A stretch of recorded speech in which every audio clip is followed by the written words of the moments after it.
and faithfully serve in their several offices through Jesus Christ our Lord. Amen. Most gracious God, author of all good things, we humbly beseech thee for the Parliament of Barbados, especially the Senate at this time assembled, that thou wouldest be pleased to direct and prosper all their counsels to the advancement of thy glory, the good of thy church, and the safety, honor, and welfare of all people. All this we ask in the name of Jesus Christ, our most blessed Lord and Savior. Amen. Our Father, who art in heaven, hallowed be thy name. Thy kingdom come. Thy will be done on earth as it is in heaven. Give us this day our daily bread, and forgive us our trespasses, as we forgive them that trespass against us. And lead us not into temptation, but deliver us from evil. For the kingdom, for thine is the kingdom, the power, and the glory, forever and ever. Amen. And may the grace of our Lord Jesus Christ and the fellowship of the Holy Spirit be with us all now and forevermore. Amen.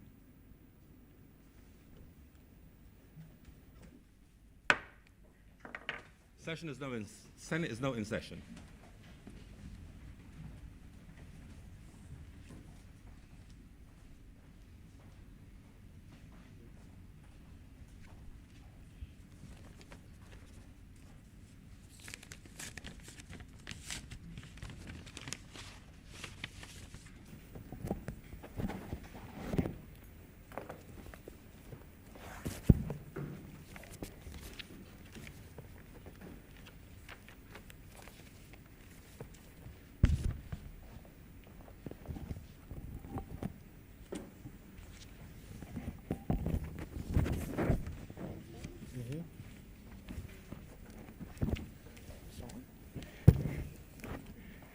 Messages from Her Excellency the Governor General. Announcements by Your Honor. First of all, we have some messages to the senators who will be late. Senators Grant and Senator Sands have asked to be excused. They'll be late. Messages of absence, Senator Moore. I received the minutes of the meeting held on Wednesday, March 24th, 2021, to be confirmed. Mr. President, I beg that the minutes of March 24th, 2021 be confirmed. Question is that the minutes of March 24th stand confirmed. Those in favor, please say aye. Those against, please say no. I think the ayes have it. Minutes stand confirmed. Presentation of petitions, presentation of papers. Senator McConney.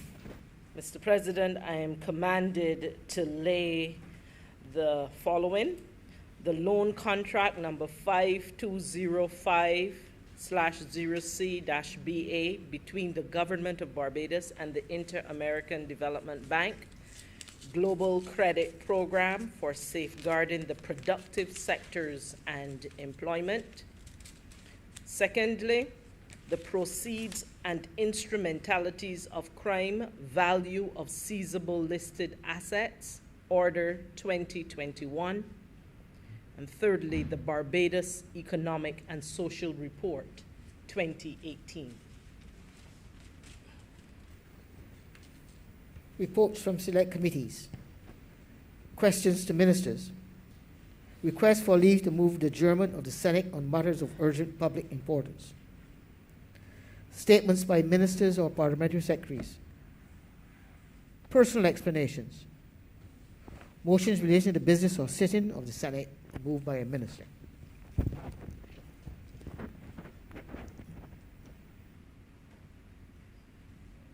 Senator McConney.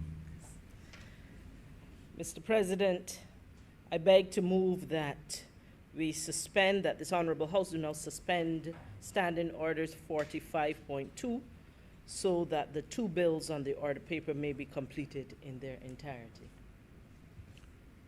The question is that Standing Order 45.2 be suspended for the remainder of today's sitting. Those honorable senators in favor, please say aye. Aye. Those against, please say no. Methinks the ayes have it. Standing Order so stands suspended for the remainder of today's sitting. Introduction of bills. Senator McConney. Mr. President, I beg to move the first reading of the Liquor Licenses Bill 2021 and of the Temporary Right to Severance Payment for Layoff of Short-Term Procedure of Settlement of Claims Bill 2021. The question is that those bills, so named, be read a first time. Those honorable senators in favor, please say aye. Aye. Those against, please say no. The things the ayes have it.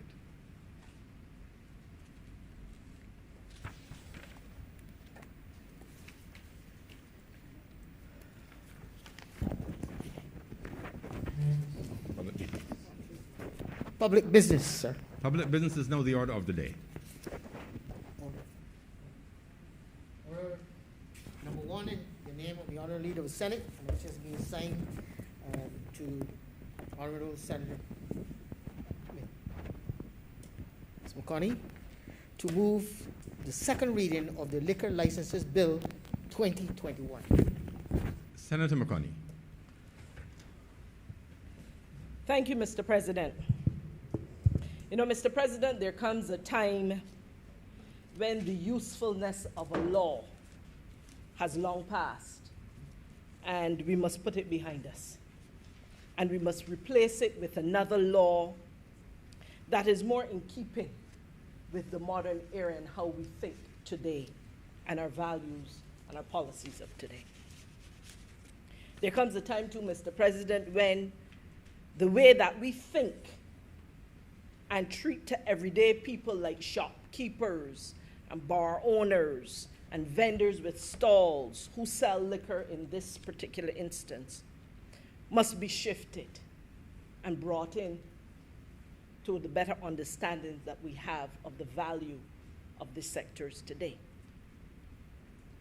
There's a time too, Mr. President, when the cumbersome and the convoluted processes that frustrate and delay the people of this country rather than facilitate and serve them in doing business with government as well as just doing business basically in Barbados.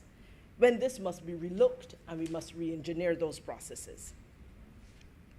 And sir, there's also a time when we must make way for the future and allow ourselves to benefit from technology in a way that will simplify and ease the way in which the people of this country will do business under the law. Mr. President, this is such a time, and this is the case of this Liquor License Act, Cap 182, which the bill before us in this honorable chamber now seeks to repeal and replace. In bringing this bill here, Mr. President, we are seeking to put an outdated 64-year-old law from 1957 behind us. We are seeking to modernize our thinking, sir, about how we treat certain classes of business and people. Now, sir, the thinking behind this 1957 law, it was from a colonial time. And while we cast no aspersions on the designers, it was a time when not all classes of people, even at that time, were considered or treated the same. And some laws, by design, enabled, impeded, regulated activities and people that those in control of the laws at the time wished to control. Sir, I am not suggesting that this is the case with the current Liquor Licensing Act, but I am saying that we can very well imagine, given the stories that we have heard over time. We are seeking, sir, to re-engineer complex and cumbersome processes that hurt rather than help the people in business who are actually to be served by this liquor licensing regime. We are seeking also, sir, to make use of technology to simplify and to make convenient the liquor license experience for those who have to apply and of necessity and by law need to acquire one. Now, Mr. President, before I get into the details of this law, I really think that it is important for me to share with this honorable chamber the fact that this legislation didn't just get to this point by drafters sitting. Before we got to the point of legislation, we truly had to put a technical working group together that required different ministries, departments, and agencies of government to collaborate to look at what the current process is for liquor license applications and issuance of those regimes. We had to map that process, sir. Then we had to verify that with the people who are actually a part of the system, that that was really and truly what they were experiencing. Then we had to reimagine what we would want the future to look like. And then we had to create a future state for the process. And it is based on that future state that we were then able, sir, to create the kinds of inputs that would inform this legislation when it got here. And sir, I want to commend the work of that technical group that worked tirelessly for months and months and months. And that group, sir, was made up of the Ministry of Innovation, Science, and Smart Technology, the Ministry of Small Business. It was then called the Ministry of Small Business, Entrepreneurship, and Commerce, but it is now called the Ministry of Energy, Small Business, and Entrepreneurship, the Royal Barbados Police Force, the Ministry of Health and Wellness, and the Registration Department representing the courts. They formed part of that technical working group that collaborated. This government works together, Mr. President. The silos that have existed, that continues to be a challenge that we are working on, and piece by piece by piece, we are able to break those silos and be able to collaborate. There's still a distance to go, sir, but this bill is part of a collaboration that we're proud of. This technical working group, at that time, sir, we considered the relevance to the people's lives, how this liquor license regime would impact the livelihoods and the ease of doing business for the persons who would apply to the liquor license. We considered the customer experience, sir. In looking at what the solution for this would be, we considered that journey that the customer will have to go from the time they're decided that, yes, I need a liquor license, all the way to when it is issued. And so being person-centered, being citizen-centered was a part of the consideration. We considered too also the technology, what was right for Barbados, because there are many solutions out there. And as I have said in this chamber before, sometimes it's not just what's best in class, but what's best in thought for our particular circumstance. And we looked at other benefits that would be providing a legal framework that would regulate both the sale and the supply of alcohol, of liquor, in a manner that was transparent and was fair. And there were many discussions with the persons who, in fact, applied for liquor licenses, who suggested that the system was not always transparent and they don't believe it was always fair. And so they too had their suggestions as to how we might go about seeking to make the improvements that have been made.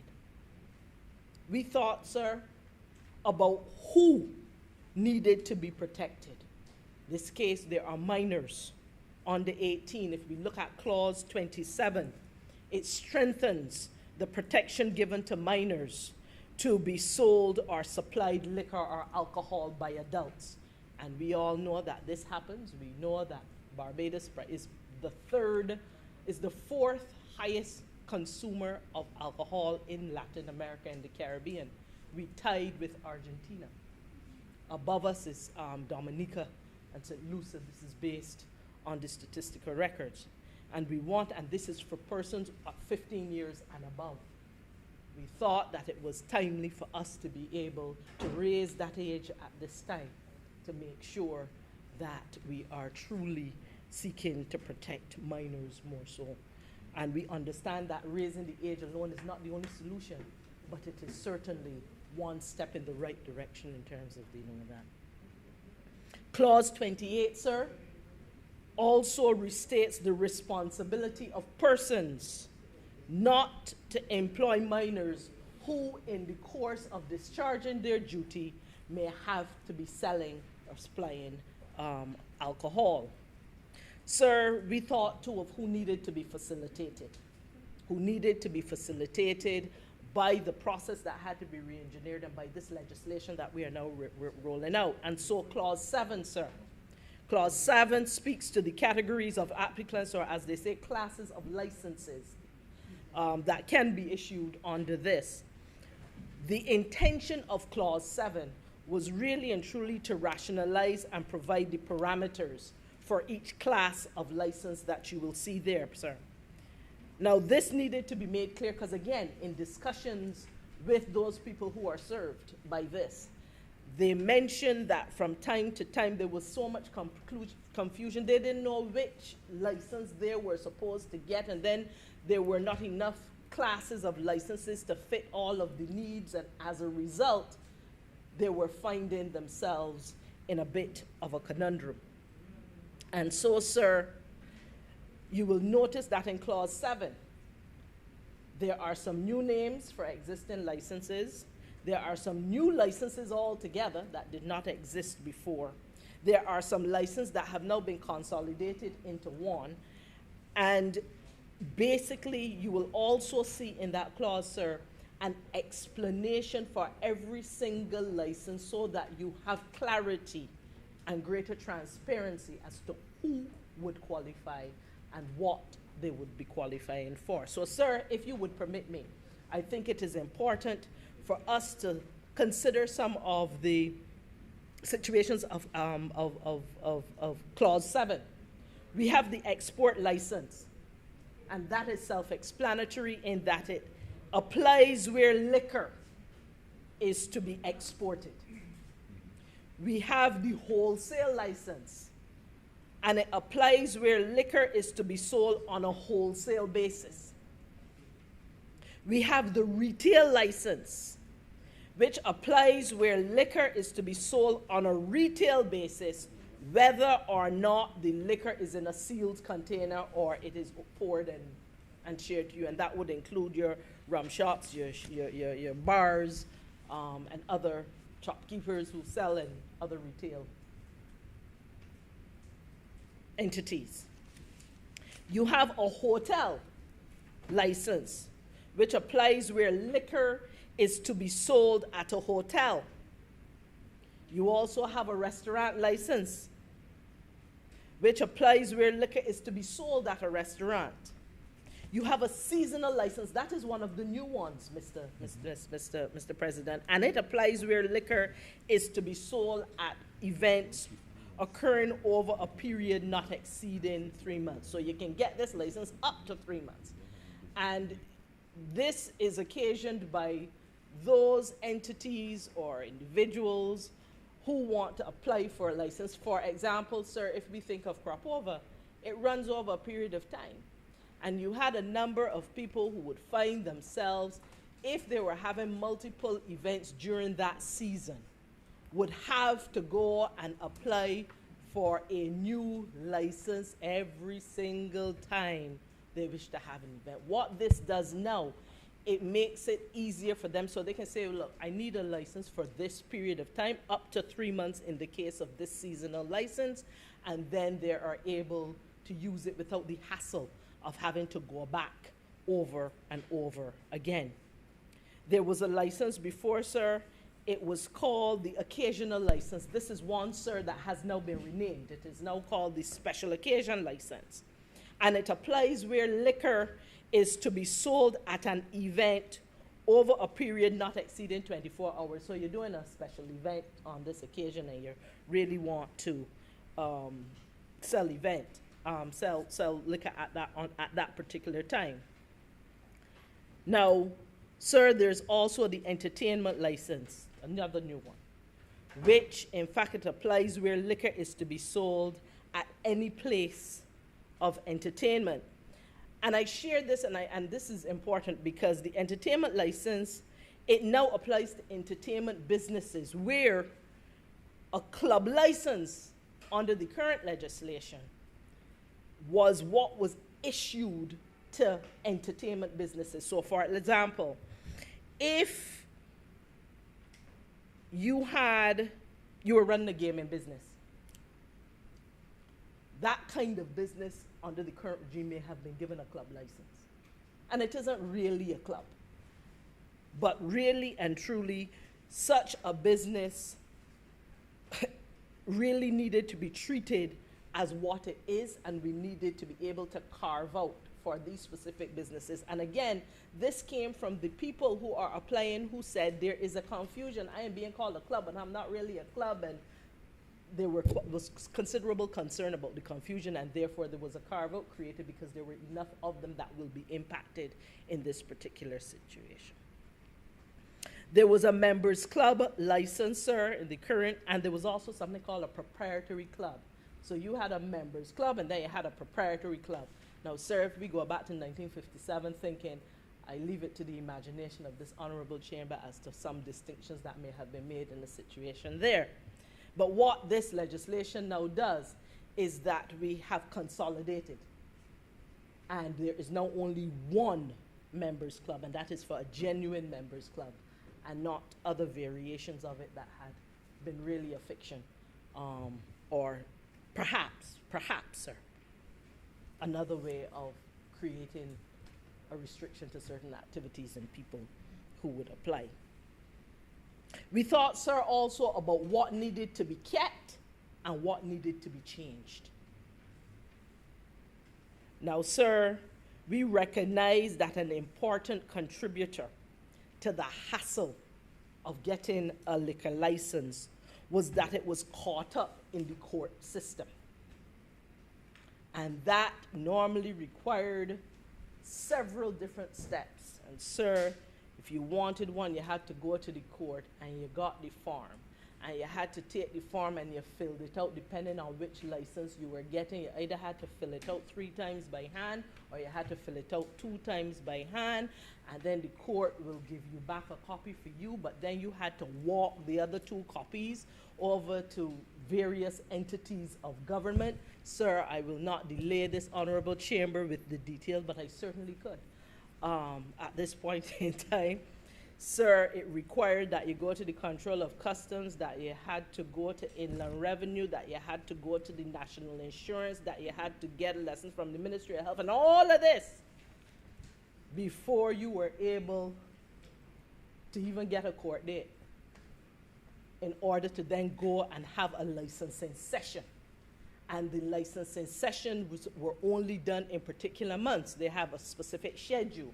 So if you miss the licensing session from one particular month, you have to wait until their licensing session set again, and the backup at this point was tremendous, and you had a number of people who were frustrated in the process of getting that license.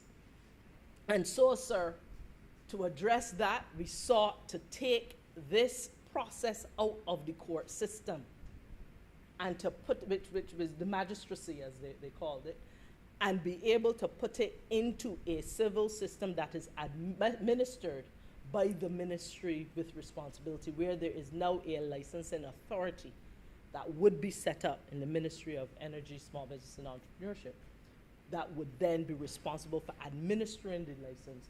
The intention is for it to be done in a more streamlined and a more efficient manner under this particular process. And sir, we thought too of why it is we wanted to do all this. We wanted to solve people's problems with liquor licenses. We wanted to ease their experience, make it easy, affordable, safe, and efficient for them. We wanted to save people time because there was a whole lot of running around that was required and a whole lot of time wasting and time waiting that was a part of this process.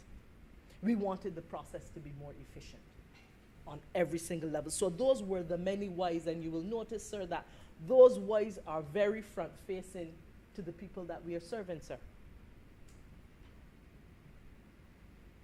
We also thought about how we would be able to take care of all the whys, the solving of the problems, the being able to ease them, the making processing more efficient. We thought of how we would be able to go about doing that. The technical team did a lot of work in advance.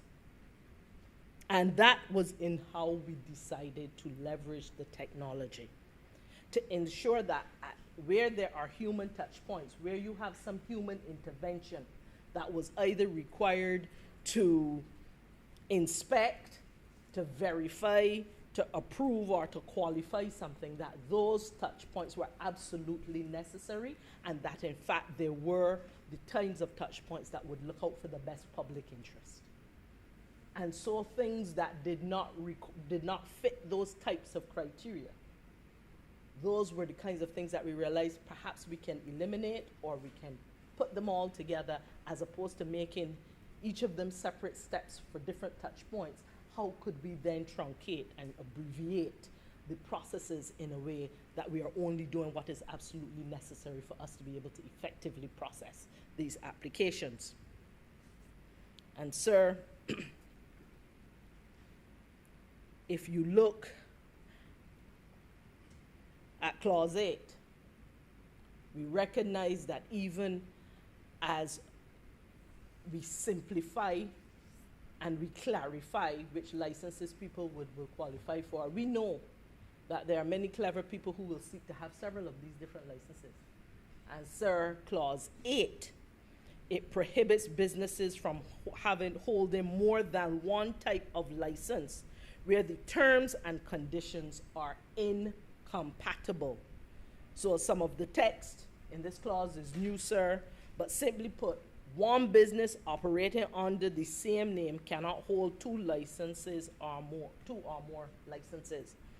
And so I want to share with you some of the areas. It is identified there in the clause, but I think, sir, it is worth us raising. So for example, if you have a retail license in respect of an establishment, a wholesale license shall not be issued by the authority in respect of that same establishment. You have a situation, and it's vice versa, where a wholesale license in respect of an establishment, a retail license shall not be issued by the authority in respect of it, and a retail license shall not be issued in respect of a hotel, restaurant, or place of public entertainment.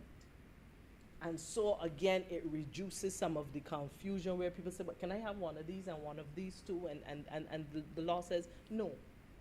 You really and truly have to fit within the right type of license at this time.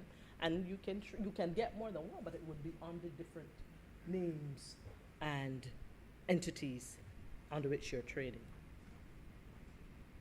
Now, sir, it is not as if people who will be applying for the first time for a retail license or an entertainment license, for example, there's no, again, we talk about transparency.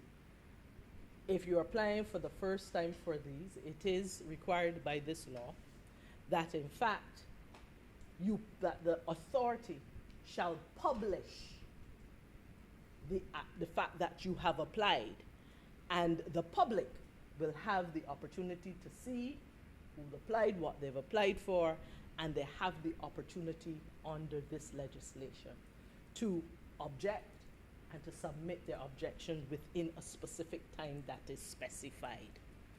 And again, it is not where the public will then issue an objection and it will take forever. Again, this bill proposes specific timelines within which there should be a response, because again, the customer journey matters, and it is important that we respond in a timely manner to issues that affect the public interest. And so it is kept in law, and it is held in law here, should this bill pass, that we need to move forward. But sir, I could go through all of the clauses of this, all of them.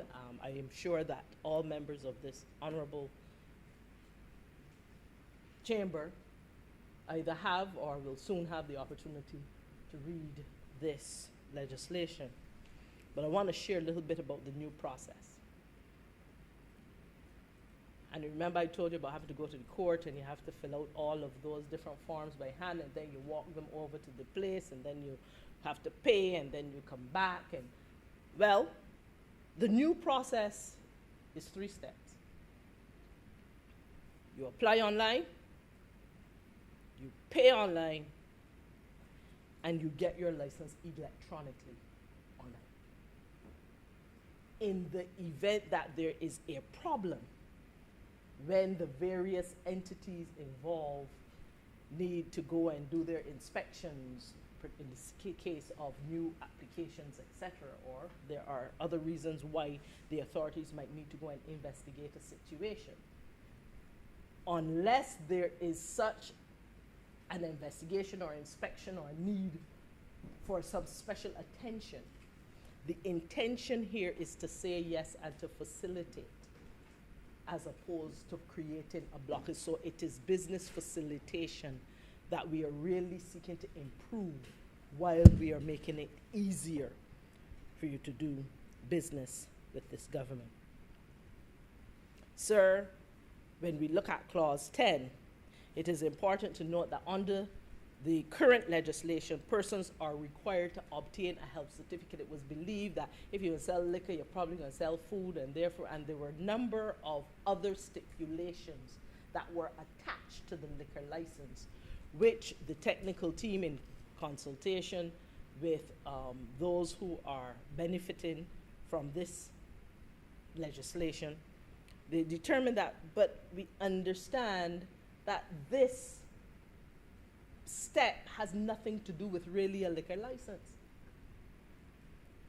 And while under the law, for example, you are still required to go get a health certificate, this bill divorces it from the liquor licensing process. And so the applicant still has a legal obligation under the Health Act to, the relevant act, I should say, to ensure that this requirement is met if required. And so again, remember I said what are some of the things that we're going to keep and what are some of the things we're going to change. That was one of them where we thought that we needed to delink that, because that was indeed one part of the extended part of the process. And really and truly, we thought that while you still have an obligation to do what you have to do in that regard, if such a certificate is required, it should not necessarily hold up or impede your ability to get a liquor license at this time. Sir, it is at this point that I would really invite the rest of this honorable chamber to sit and debate over this and really consider what it is that we are trying to do here. We are trying to solve a problem of liquor licensing that has bothered thousands of Barbadians over time, whether or not they had a retail place, whether they had a hotel or restaurant, whether they had some of the stalls like down in Oystins, whether or not they were shopkeepers, whether or not they had mill bars where they had. This issue of liquor licenses has delayed events. It has caused people to invest money and then lose money because the response did not come in time. It has created significant hardship for some persons, and we wanted to make sure that we are easing that hardship for them.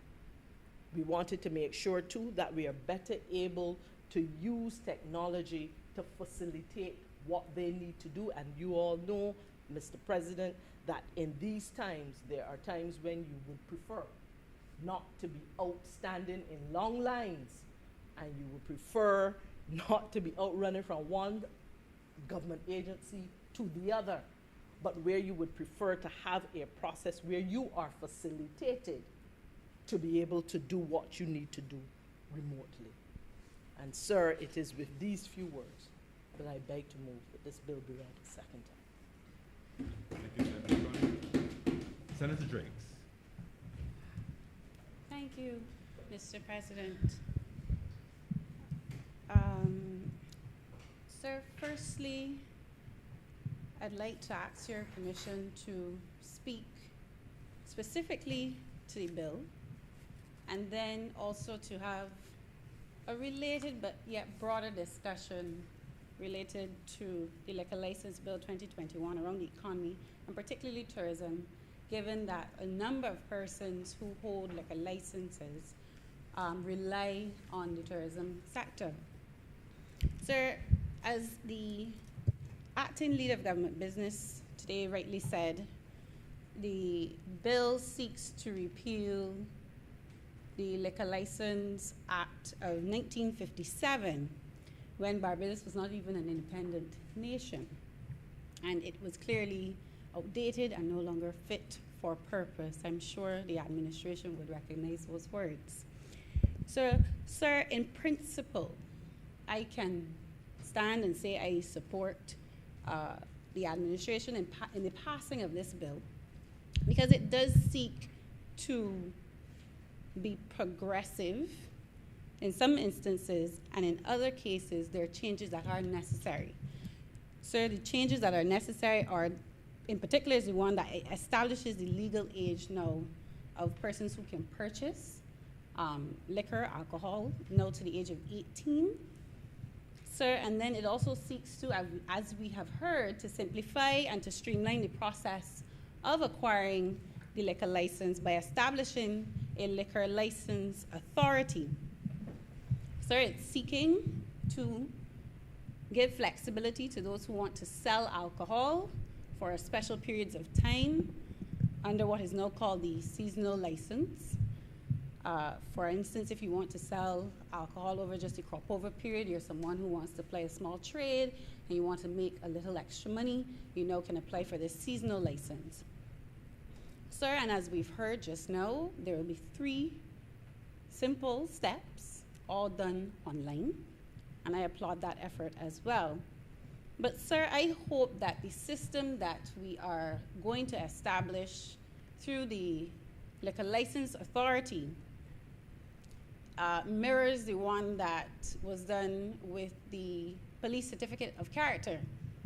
That is, I think, one of the best practice models that the government can look to and say that they've done well, and is clearly running smoothly, it seems, sir. And I hope it doesn't follow the one, unfortunately, that is happening up at the Barbados Licensing Authority, where people are clearly frustrated on a daily basis when they're trying to transact business up in the Pine.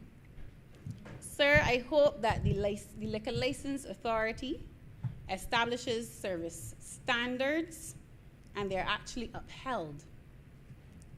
Sir, I really do hope that this authority does not go the route of so many government departments where the citizens of this country, and myself included even recently, where we become beggars and paupers trying to do business with the government of Barbados, Mr. President.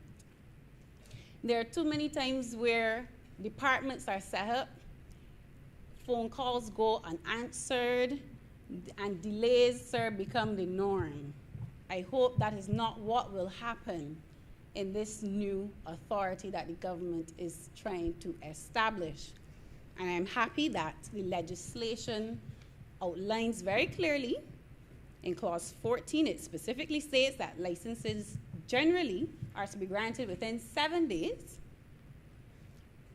Under clause 15, the issue of new retail and entertainment licenses, sir, those should be granted in 15 days.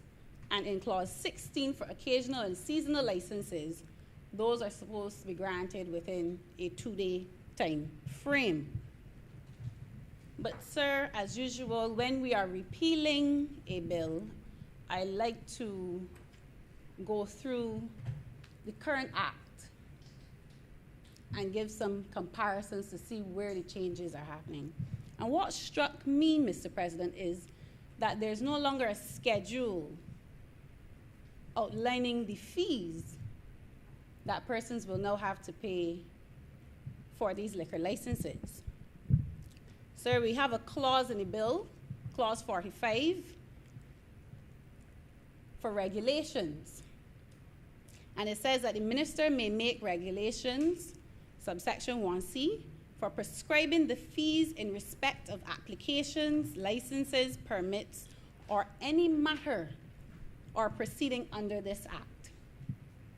So, sir, what I would want to know is that with the absence of the regulations being accompanied by the bill, is it that there will be an increase in liquor license fees?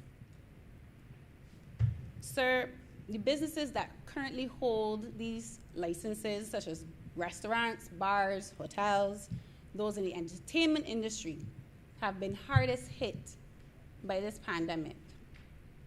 The cost of doing business has increased, and by their very nature, because they need people to socialize, they need people to come together, and that is usually where you find alcohol. Sir, that business is more or less gone at the moment. So, sir, despite the recent pronouncement that there will be no tax increases, areas such as fees, like liquor licenses, though, are up for potential increases because a fee is different from a tax. Sir, I don't know if the acting leader of government business can give those persons who currently hold these licenses any assurance that within the next 12 months they won't see an increase in fees. Because I'm sure many of them would be a bit nervous given the environment that we are currently operating in, where there's low economic activity and there's a high cost of doing business. Sir, because the Barbadian public has become somewhat disillusioned by a number of things that the government says, but then something different happens on the back end. Sir, the devil sometimes is also in the details. And my friend on the other side is smiling. Don't worry, the sky is not going to fall today, Senator Holder. Sir, the devil is in the details. For the estimates of revenue and expenditure for 2021 to 2022, the revenues for liquor licenses are estimated to increase. The budgeted amount for the last financial year, 2020 to 2021, the government expected $1.6 million in revenues from liquor license fees. The revised estimate, however, was about $689,000. This year, the liquor license fees, the revenues from the liquor license fees, Mr. President, is just around $3 million. That is almost doubled what the government was anticipated they were going to collect for liquor license fees. So, sir, the increase can only come from one of two places. The government expects that more people will apply for liquor licenses, and that will justify the increase, or the persons who currently hold liquor licenses will have to pay more to obtain the license. So, sir, in the absence of the regulations, as I said, I can only assume, based on what is given in this year's estimates, and we don't have the regulations here for me to say categorically that the fees will not increase. I can only say that it seems as though the fees to obtain a liquor license will be increasing. Sir, so is it a case then that government is seeking to improve the ease of doing business on one hand, but increase the cost of doing business on the other? I don't know if anyone on the other side can give some clarification as it relates to if there will be an increase in fees in the next 12 months in this financial year, given the government itself has estimated and almost doubled from $1.6 million to $3 million in revenues from liquor licenses. Sir, what I also found particularly interesting was that the Liquor License Authority is being established, and it is to be commended that it is moving away from the magistrate's court. And now we are going to have this authority set up to handle the procedures for the application of liquor license fees. Sir, but very few specifics are in this piece of legislation for the administration of the authority.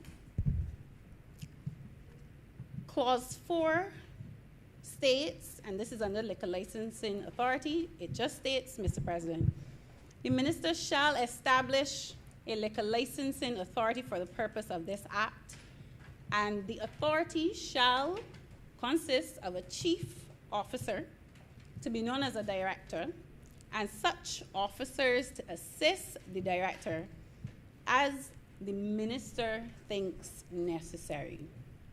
That is some very vague language, Mr. President. So, sir, we have an established post of a director, but how many people are to be hired within this authority is not specified. And given by the admission of the acting leader of government business, there was extensive consultation regarding the setting up of this liquor licensing authority and bringing the bill to Parliament. I find it strange that in terms of the roles and the needed human resources for the license authority, the liquor license authority, we have very few specifics in this area. Because, sir, without key roles being identified, there's a loophole for a minister, and I'm not saying this current minister would be the one to take advantage of this loophole, but it is a loophole nonetheless, where we could have the minister getting up one day and thinking it necessary to have, let's say, 10 people employed at the Liquor Licensing Authority, or he can get up, or she can get up and say, no, 100 people are necessary at this new authority.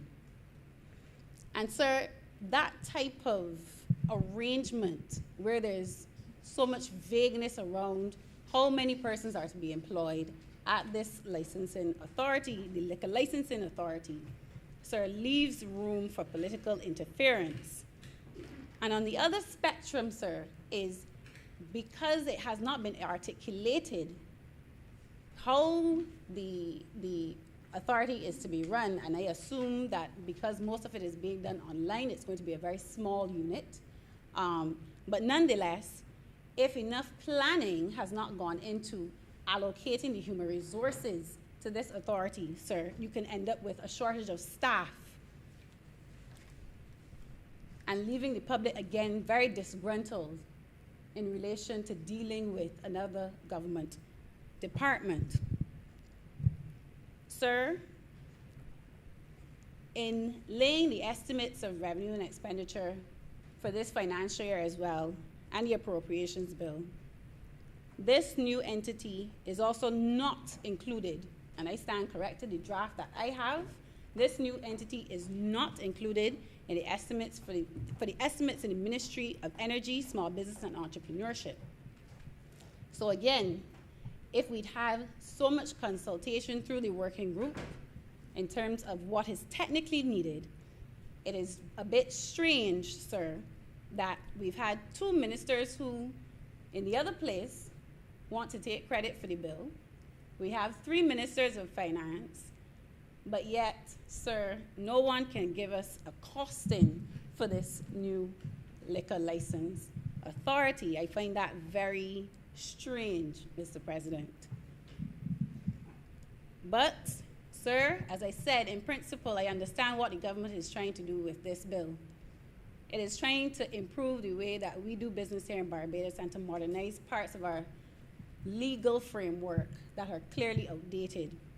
Sir, in an environment where some are calling it the 4th industrial revolution, and COVID has more or less fast track the way in which we utilize technology and how quickly we have to adopt technology in our lives, Mr. President. There is no argument from me in terms of trying to get this process online and making it easier for those who want to apply for the liquor license. But sir, as I said to you, I want to have another discussion related but broader as it relates to this bill. Sir, I would ask for your permission even before I start. I won't be long. But sir, I want to establish that COVID has done two things. One, it has dismantled our ability to earn foreign exchange, along with many other islands across the Caribbean who rely on tourism. The Caribbean is actually the most tourism-dependent region in the world. Sir, and it has also left a vacuum in our economic development space.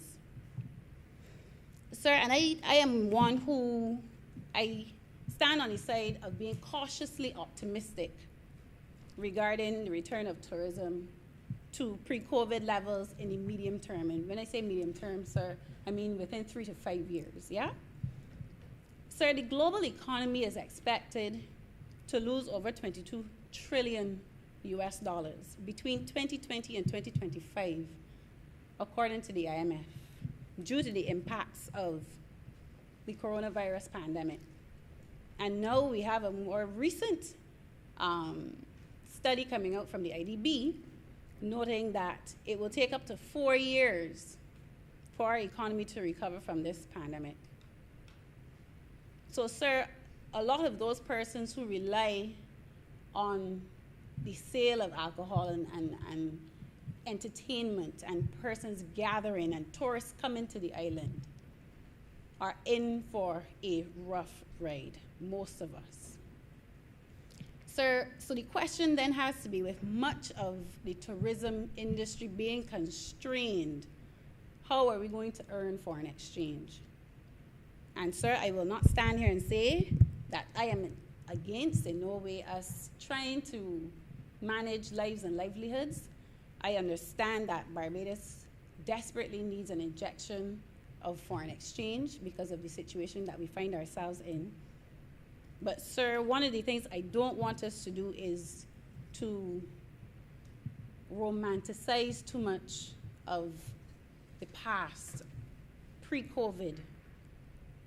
Sir, and in our eagerness to get back to business, get persons back into Barbados, we don't have a full discussion on tourism.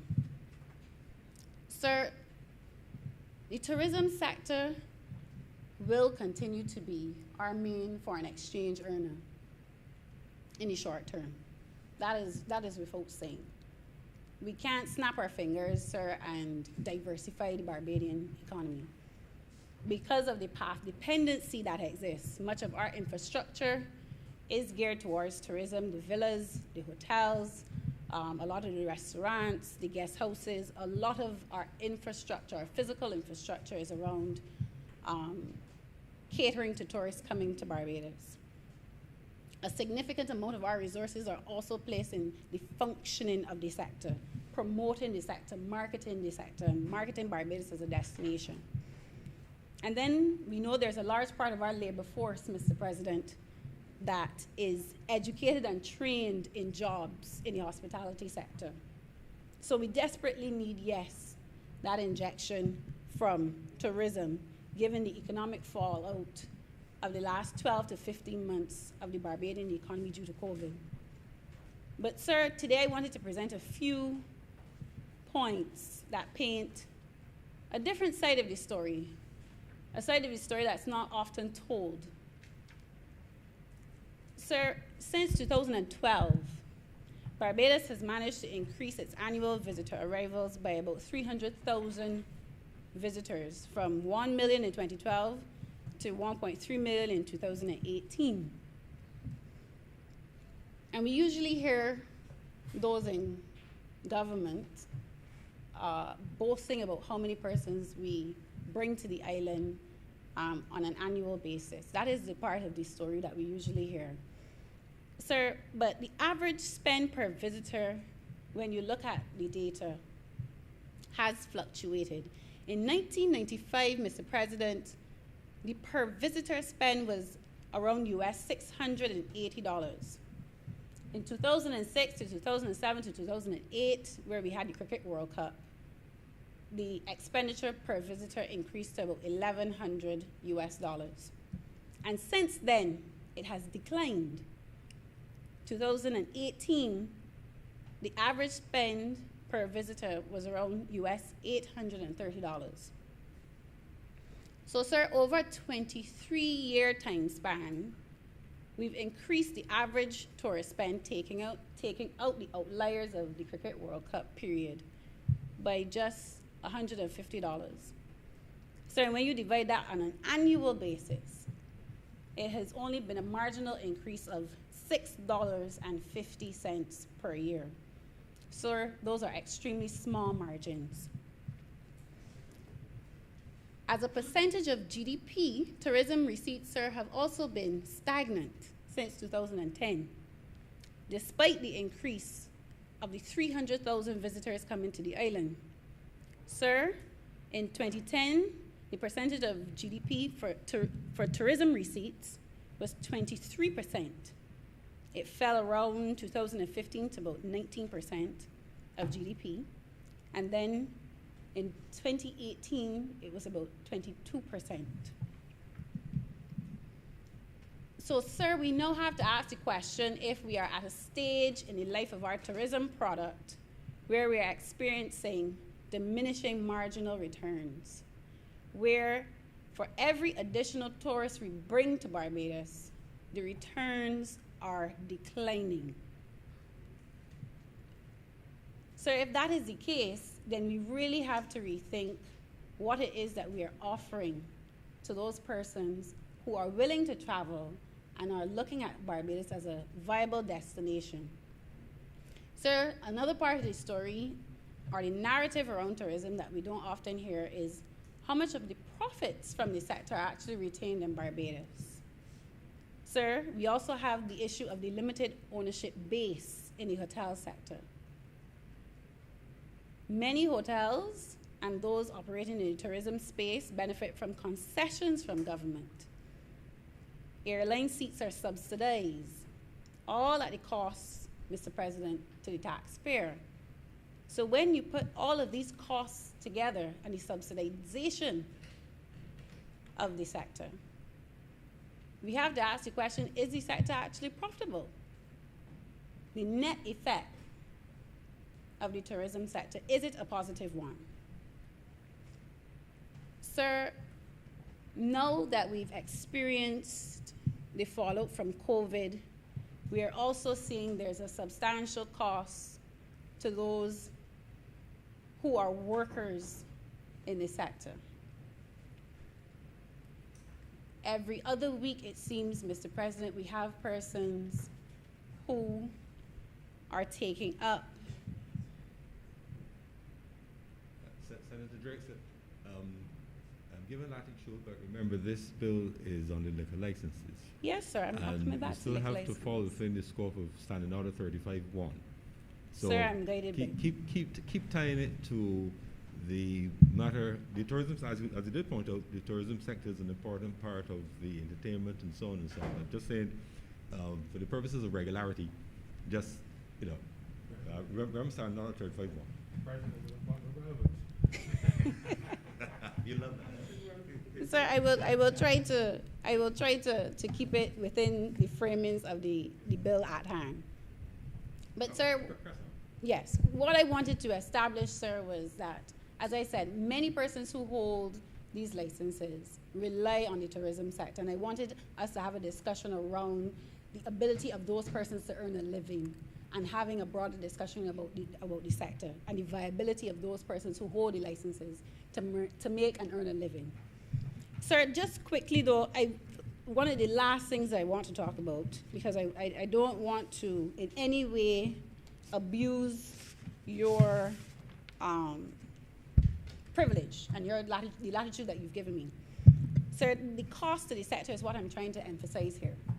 And we have to really look at the sector in a way that is holistic and takes into account all costs. Sir, I spoke about the plight of the workers in the sector, and many of them feeling unfair, and the inability for them to, a lot of them, to get their severance payments. We now also have many who are working in the sector are young mothers, expectant mothers, who are also saying, you know, they're not entitled to their maternity benefits and all of the other social issues around the tourism sector. But sir, one other thing I want to point out, just very quickly, is that when we went through the COVID period last year, and as we continue to do so, the government was very generous and gave an olive branch to the cruise ships to anchor in our near shore, causing significant damage to the coral reef, Mr. President. And recently, there was a publication done by the Center of Resource Management and Environmental Studies, UWI Cave Hill. The title of the report, sir, is Assessing Anchoring Impacts of Cruise Ships in Barbados During the COVID-19 Pandemic of 2020. Sir, and I just want to briefly go through what that report revealed, just quickly. Sir, it stated that from March... I think Senator Doyle, you may have to save that for another debate.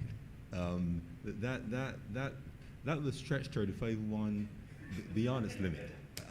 It's very interesting contribution and so on, but I think really that environmental matter wouldn't speak to affordability and viability of the entertainment aspect related to liquor licenses and so on and so on. So I like your enthusiasm and so on, but I think that we'll save the details of that report for another debate that will allow it to fall within 35-1. Mr. President, I am guided by you, and it is because that you have said to move on. The interesting details of that report will not be reviewed today, such as 3.8 million square meters of coral has been damaged. And sir, Barbados, based on the Coastal Zone Management Act, that offense, because coral reef damage is an offense, Barbados is actually losing out on $1.1 billion in fines because no one has addressed the issue of that damage. But sir, I move on. Yes, that is outlined in the report. That is outlined in the report.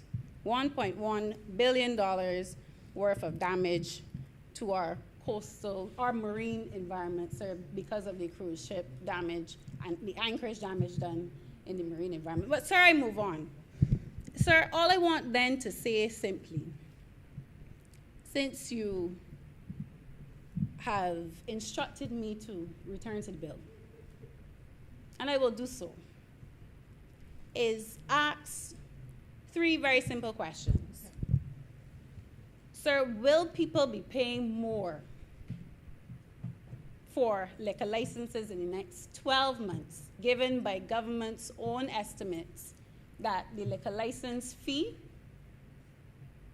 the revenues from the liquor license fee will be increasing by more than double the amount it was anticipated in the last financial year? Sir, what is the cost to the taxpayers of this country in the establishment of the Liquor Licensing Authority?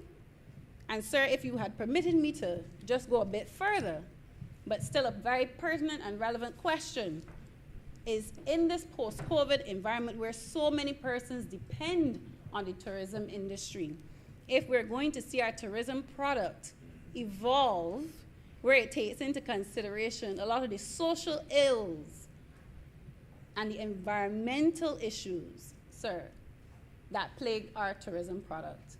Sir, I hope I have someone on the other side who is willing to address some of the questions and issues that I've raised.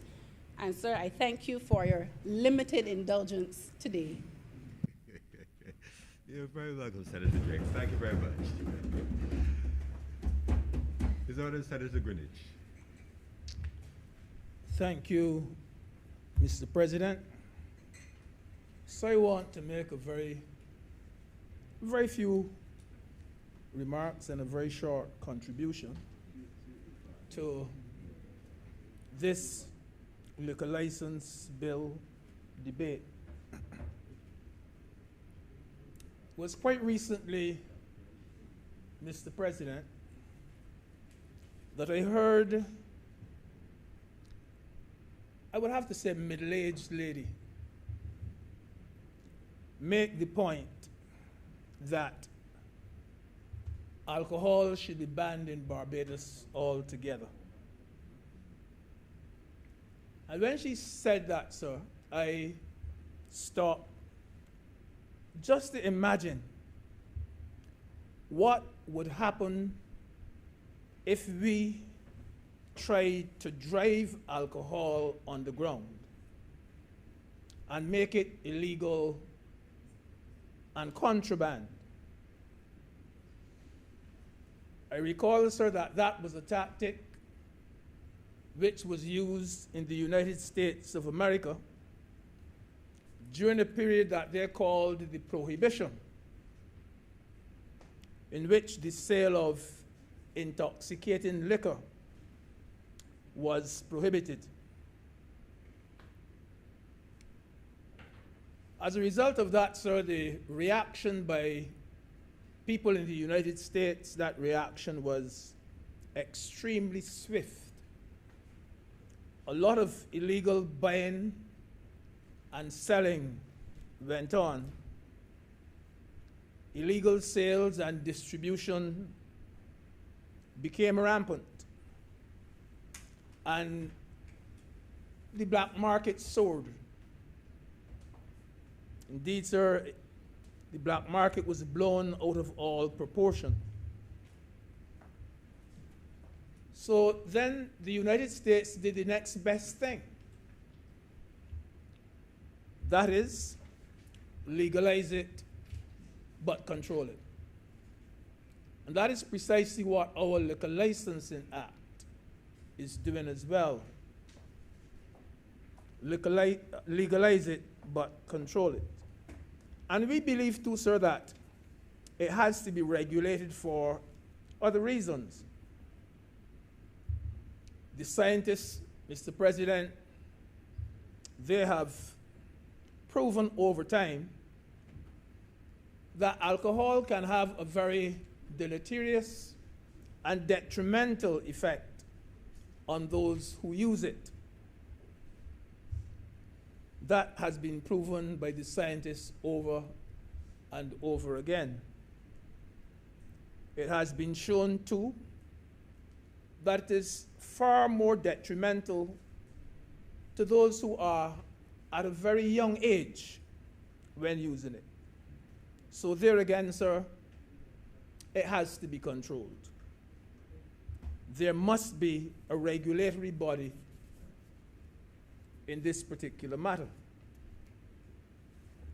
And so, sir, the purpose of our Liquor Licensing Act is to regulate the sale of liquor,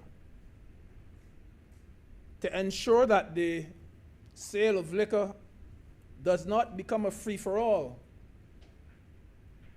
What the legislation says is that you must have the necessary authority to sell liquor. There are certain prescribed licenses and so on that you have to get for your business. But the point is, it has to be regulated. And so, sir, without a licensing system, anybody could sell liquor. And even more importantly, you could sell liquor to anybody, from the oldest to the youngest. Mr. President, from a social and a legal perspective, I think it is much neater what we have done in this piece of legislation. I think it is much neater, sir, to up the age for purchasing liquor to 18 rather than to leave it at 16. I think it is a far more sensible thing to do. And I do believe, sir, that it shows that our legislators are thinking.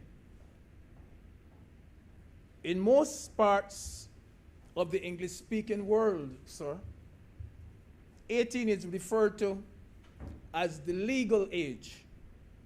And today, there's no magic any longer in the age of 16. On the other hand, Mr. Speaker, 18 is the age at which someone is allowed to enter, this is in law, to enter into a binding contract on their own. 18 also, sir, is the age at which someone in law is allowed to make and even to witness the execution. That is, you can witness somebody else signing theirs. To witness the execution of a valid will. 18 is the age, sir, at which someone is allowed to vote. 18 is the age, Mr. President, at which, generally speaking, and remember I say generally speaking because you know sometimes when you go to university and so on, it makes a difference. It's the age which, generally speaking, a parent is not bound by law to support a child. 18. And even when we speak of that age, 18, sir, and I think about the United States of America, I am baffled at sometimes as to how strictly some of those parents take that 18 cutoff point. In the United States of America, when you reach 18, as far as some parents go, out go you. Or you pay rent. You can stay in the house, but you'll pay rent. And they do it, I mean, to the T, the very birthday. And the truth is that children expect it to happen. It is the age where, you know, the parent says, I'm not bound to support you any longer. So 18 is almost like a magic. There's some magic to 18. But having said that, sir, I know of 2 shopkeepers that were in the Marlville area where I live. And they always had different views on this whole question of children underage purchasing alcohol. There's one particular fellow, the first fellow, let me call him a gentleman because he was much older than I was, and I always thought, the first gentleman. If you look too young, you barely look too young, and sometimes you were the right age, but if you look too young to him, he would never sell you a flask of rum. Just the look of you, and he wouldn't sell it to you. Where the second shopkeeper was concerned was different. He saw no reason at all why he should be asking you for your birth certificate, he always said, or your ID card or anything of the matter. He did not miss a sale. He is not going to miss that sale for anything, age or no age. In fact, if you really look too young, what he used to do is to put the flask in a brown paper bag for you and tell you to go straight home or wherever you were going with it. But he never missed a sale. So the point I'm making here is regardless of how we try to be, where this age is concerned, how careful we try to be, we also need the cooperation from those who sell the alcohol. We need it. And we need that if they are ever caught doing this, that we enforce the law where they are concerned. Because there are some who are not going to miss the sale no matter what. So for it to work, let us enforce the law. Mr. President, I might be going off a bit. I know you will pull me back because you know that is your style. But sir, I remember, sir, when I had responsibility for the child care board. I was baffled to learn that the child care board could discharge any one of its wards, let's say a young girl, at the age of 16.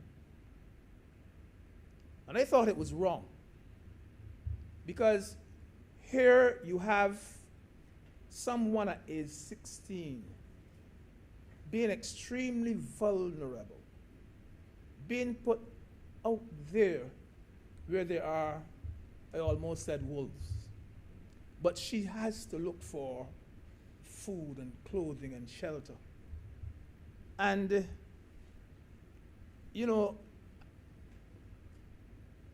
it took an employer with a mind. Many employers will not employ a person under 18 in Barbados. An employer worth his salt isn't going to do it. So she couldn't even get work. And I always thought there was something wrong about it. The other thing that baffled me too is that we can have a situation where the age of consent could be 16. And here you are at 16, and you can consent to sex, but you can't get married until you're 18. Yeah, if your parents, you can't marry until you're 18.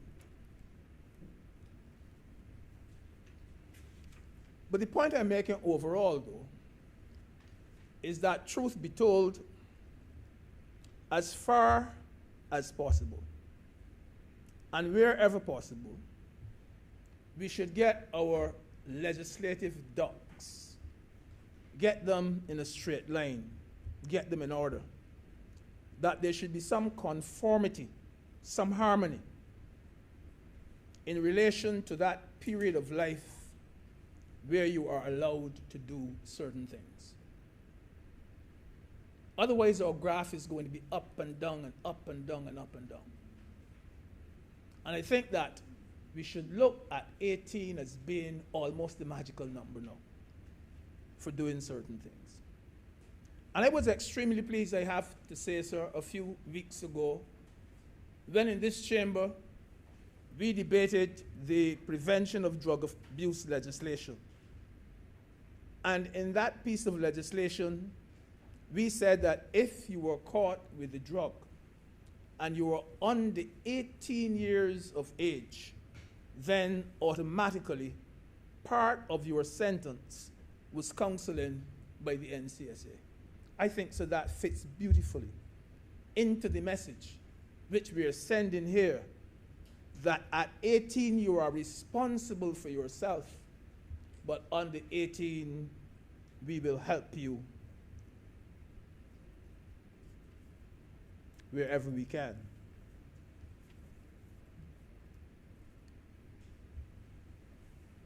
As I reflected on this piece of legislation, sir, I said to myself that apparently there was a time in Barbados when it was thought that the courts and the police were the only competent authorities to perform certain functions. And as I thought about it, you know, sir, I remember the days when passports were done by, inside this chamber, so I'm sure we are many of us too young to know of the time when passports came under the purview of the police. Maybe we're even too young, sir, to know of the time when driver's licenses and getting your license. You go for your regulation test, you reverse in the poles in the yard, you came out and you went up Buckingham Hill. And all the time you were doing that, there was a policeman. You remember those? Only certain people in here can remember those, you know, the fellas with the whitish hair. What was that?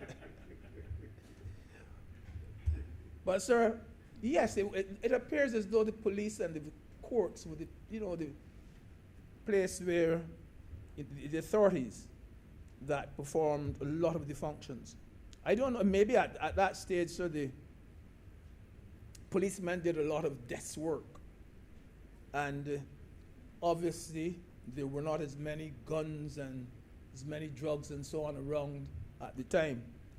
But today, sir, it is my firm belief that the police should be concerned with policing, and that the magistrates' courts should be concerned with dispensing justice.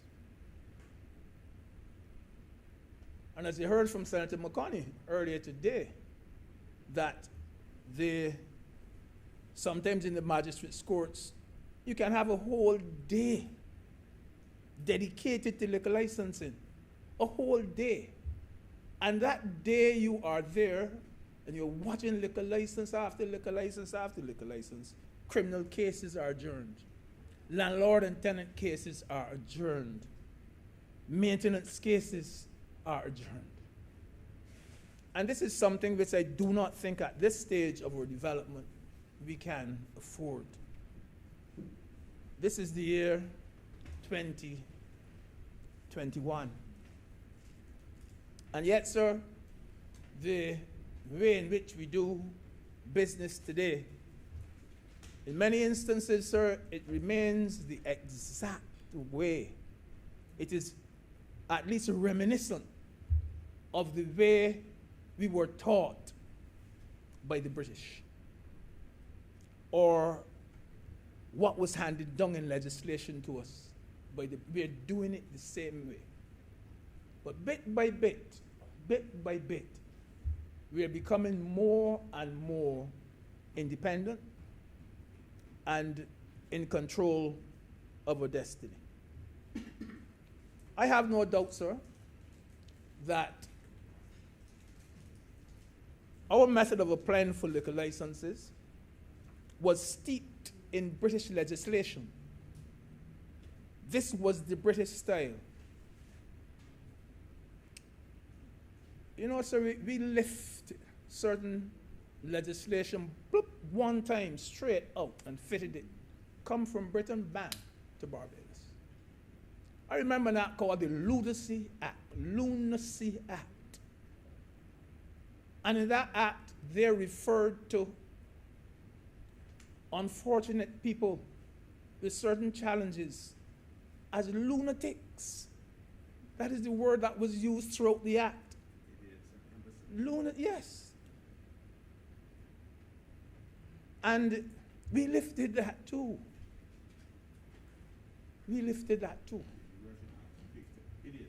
Idiots, lunatics. But now we have changed, you know. Now we have our own mental health act. Put all of that behind us. And so what we are doing here is the correct thing to do. Today, we as an independent nation, sir, we must continue to think for ourselves. We must continue to make progressive changes. I know this might not sound like a big thing, but nowadays, and this is a change we made a few months ago,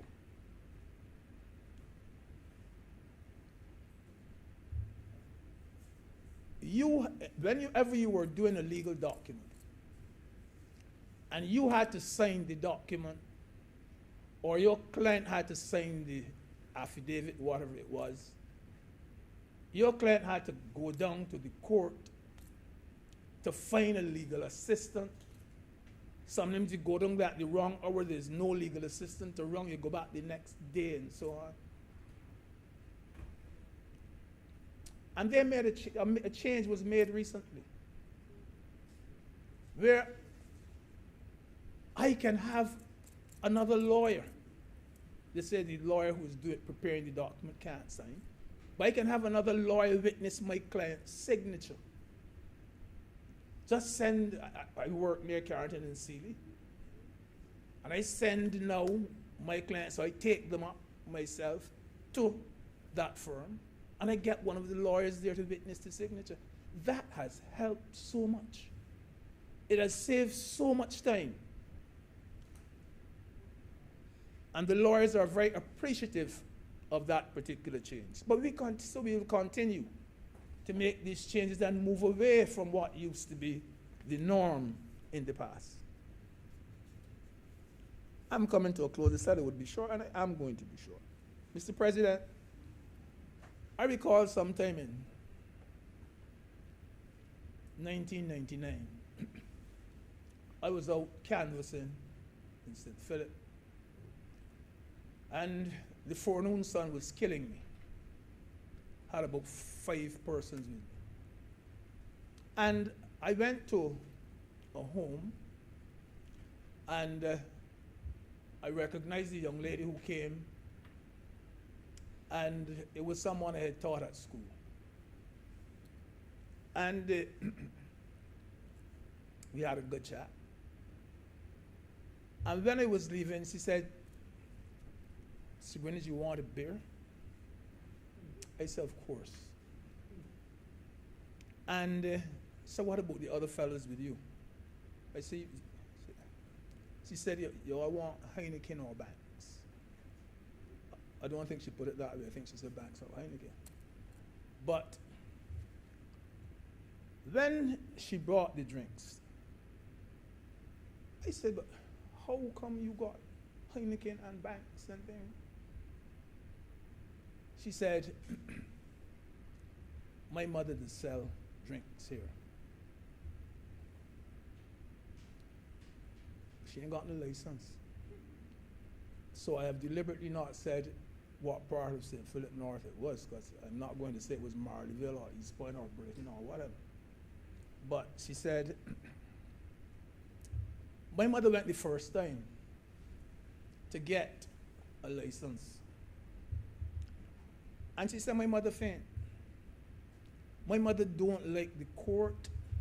No, my mother don't like the police. And she was down there and she had to wait. And my mother, and somebody had to go for her. And I'm saying, sir, that the fact of the matter is that a lot of our people do not like going to law courts or to police stations. A lot of them don't like it. People see this method where the liquor licenses are concerned. People see it as an annoyance, as a nuisance, as an irritant, what my grandmother used to call a botheration. They see it as that. I run, I put it that way, put a town competition in St. Philip. We couldn't have it this year. Up to now, we didn't have it last year because of the COVID. And people are still saying, man, put it on, put it on. I can't do that. I can't do it. But every year, I go and I get a liquor license for that one day that I have on my top competition. I go up to the police station at District C. They give me the form and I fill it out. And then I have to go or wait for a call from District C Magistrates Court, which is now in St. Matthias. The first time I went up to District C, when I said that is in St. Philip, but the Magistrates Court is actually in St. Matthias. I go there now for the license. I go there and I pay.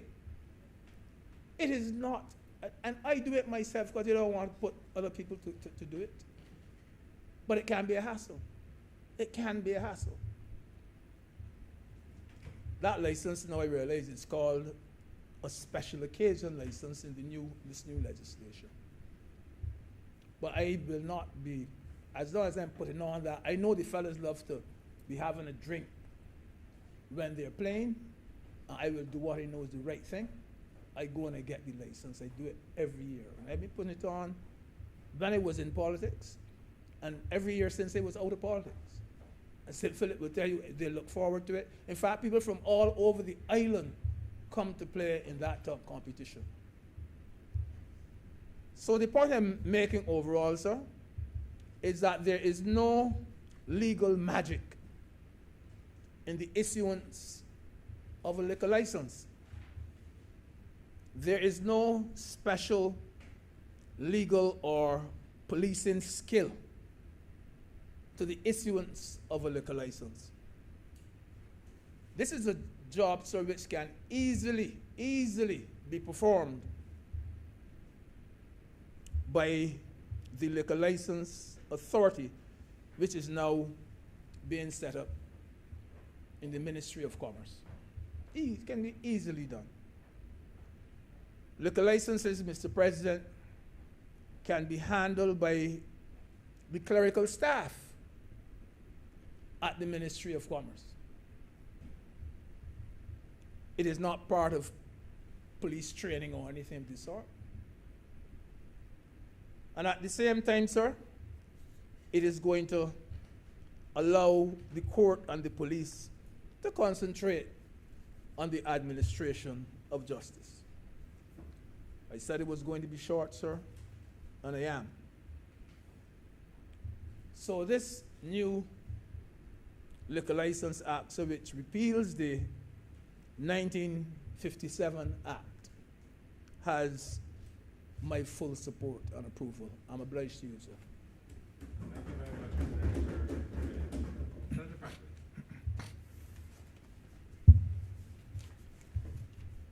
Thank you very much, sir. I too shall not be long, but I want to address this from another angle. Everybody is saying how nice it is, and there might be some aspects of it that could be fixed, but I have my difficulties, and I'll share them with you. You know, from its inception, the Barbados Labour Party was there transforming the lives of people in this country. They introduced things like protection of wages, holidays with pay. Those kind of things were progressive, and they continue to transform society. Even later, the tenantry freeholds purchase that responsible now for people who couldn't have a water toilet, now can have one in their yards. All this is what the Barbados Labour Party does. They have been transforming this country. But this piece of legislation is under that same, we're led to believe that it's under that same guise that we are transforming things and making them better. But is it? You know, right now, I have seen, and I'm noticing that we are also transforming the way people perceive certain things in this country. You know, like for instance, the vices. You know, when I was a young man growing up, we knew that there was certain things that everybody called a vice. You know, fellas you drink too much, that was a vice. You know, you womanize, that was a vice. You do a lot of other things. You take dope, that was a vice and that kind of stuff. But it was not accepted in society. People tolerated them because even the people who practiced them, lucky for me, I've never had a vice. People tolerated them, and we knew somehow it was bordering on wrong, but you wouldn't get locked up for it, and you wouldn't let your mother know you were doing it, that kind of thing. But we have now come in this era to trying to make those vices more palatable, renaming them, and giving them a better face to look at. You know, like for instance, we have a situation where one of the vices, call the people who engage in those vices, that vice, a domestic partner.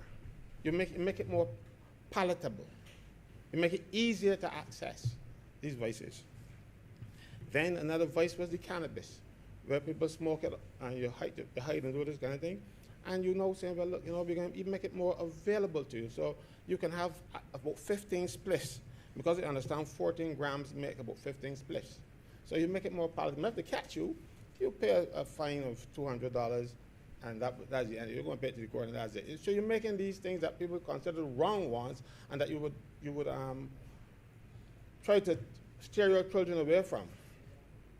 Now we're making alcohol easier to access, and I don't think we need that. We don't need it.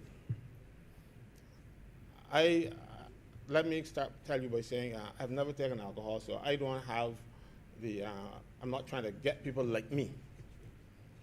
That is your choice. If you want to drink, you drink as much as you want. That's not my problem. But I'm saying to you that this society, this government, is trying to make everything easier, even the vices. I grew up as a little boy 2 doors from a rum shop. And I think that's the reason why I've never taken alcohol, because I saw how men degraded themselves on the ground. And I said, but that will never happen to me. So as a result, I would be in the shop. People offer me stuff, but you had to give me a plus or something of that sort, because I ain't drinking them kind of things with you. But I'm not telling you don't do it. But right now, we are making it more palatable. You're doing these things to make things, and what you want is to make money from it. You're making the vice more palatable, and also you want to make money. So everything's economics. But let me tell you something. The people who engage in hard drugs started with alcohol. Most of them. I know fellas who went to school with me who used to go up behind the rifle range and get a little drink. I went behind the rifle range, but not for those purposes. And some of them have just gotten better and better, or depending on how you look at it, worse and worse with the alcohol, and then some of them went on to drugs. So alcohol is not something that is innocuous. It doesn't bother anybody. It does a lot of harm to a lot of people. So we should not be making it more palatable. I want the glass. This piece of legislation, it has some problems, and I want to touch them. But I have to give the warning about making these things more palatable for people. You know. Now let me touch on some of the things that I am talking about. I heard, I made notes when Senator McConnell was speaking, and she spoke about a technical working group that came up with this legislation and came up with the way we do business. We're going to be doing business now. And when she said that, I was reminded of something I heard years ago, where it said that an elephant is a mouse made to a committee's specifications, because we ended up with a big elephant when we are trying to come up with this piece of legislation. We've got a lot of nonsense in here. And you are not touching the real problems with. You're only encouraging more people to get involved in alcohol. Only last week I was by St. George Church, 2 days last week, Thursday and Friday. 2 funerals. Rev done a thriving business up there in funerals. I must tell you.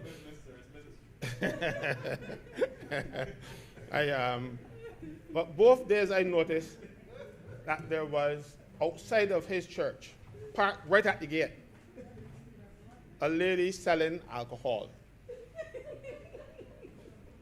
You know, I took offense at it. Honestly, I think, you know, when I go to a funeral, I still have the kind of reverence and respect and that kind of stuff, and I don't want to see people selling alcohol. But it is not only at his church. I've seen it at St. Thomas Church. I've seen it at other places where I go. People have parked a van out there, and it looks bad. It looks easy, and people and the police walk past them. I have a problem with that. I mentioned to one of your parishioners that I'm going to mention it in this debate today, because I was offended by it. I brought it to her attention. I think she's on the church council too, and she said, but that you don't allow it. But you cannot now go and grab the bill and push them off. And that is the problem we have. Alcohol must accompany everything. If you if somebody give birth, you know, you have a drink, you know, and if you die, you want a drink too. And every occasion in between. If your son passed for Combermere, you have a drink. Everything. If you pass for Harrison College, your parents don't bother about that.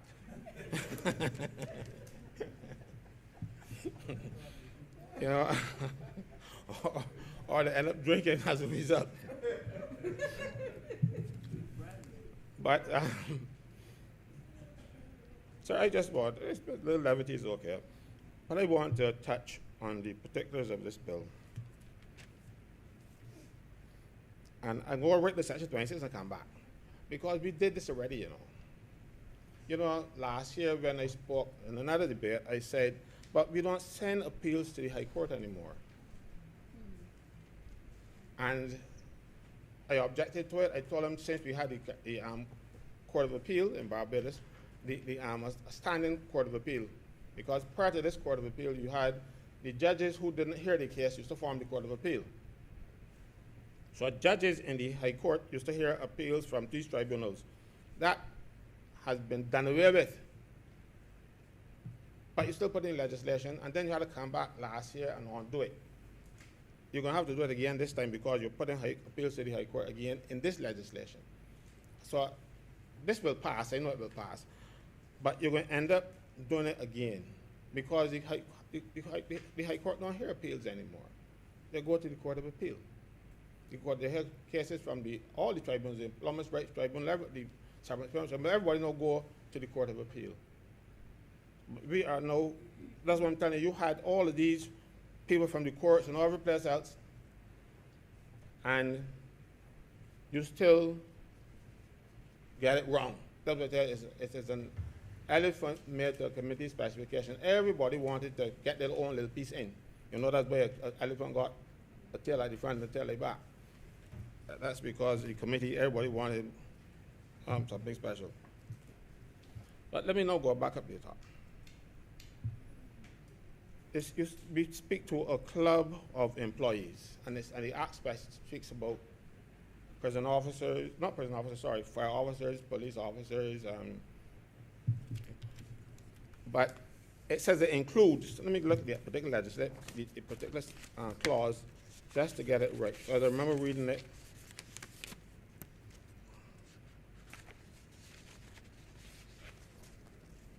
It says here, a club of employees includes a canteen or mess of the Defense Force, Police Force, and the Fire Service. It includes them, but it excludes prison officers. But the prison officers can get a little drink too when I'm at work, got a little club thing and have it. So they used to, you know. And I know because when I was a soldier, we had a club, and the liquor used to be cheaper. Fellas love that. So you get it cheaper. Mind you, I have never bought any. I didn't drink any when I was there either. And it says, this act does not apply to the sale and supply of liquor at a club of employees. Why? I'm just asking, why? So I can invite people to the mess and or to my where we have it, the police force or defense force, and we can have fellas drinking because you don't have to be a soldier, you can bring your friends. And then, 2, I joined the Barbados Regiment when I was 16 years old. Now, if this act does not apply to those types of clubs, then I can bring a 16-year-old into my mess and feed him with the alcohol. So I'm asking, why is this act exempting clubs of employees? Just asking. I would like an answer, and I hope that somebody can revisit that provision in the legislation. Okay. I also serve as a member of the Liquor License Authority for District D. So it wasn't only a magistrate thing. The magistrate chaired the authority, and you had 2 lay people, prominent people from the community.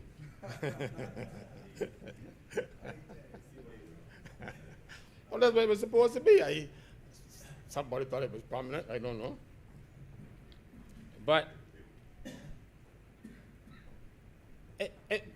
unless it was a case where you have a new application, it was a seamless process. You fill out your forms, and you needed all of those go all those other places because you wanted to make sure that you were paying your taxes. You wanted to make sure that the facilities that you were going to be serving your liquor in was safe for human habitation, and that people wouldn't be harmed, and that's why you had to get the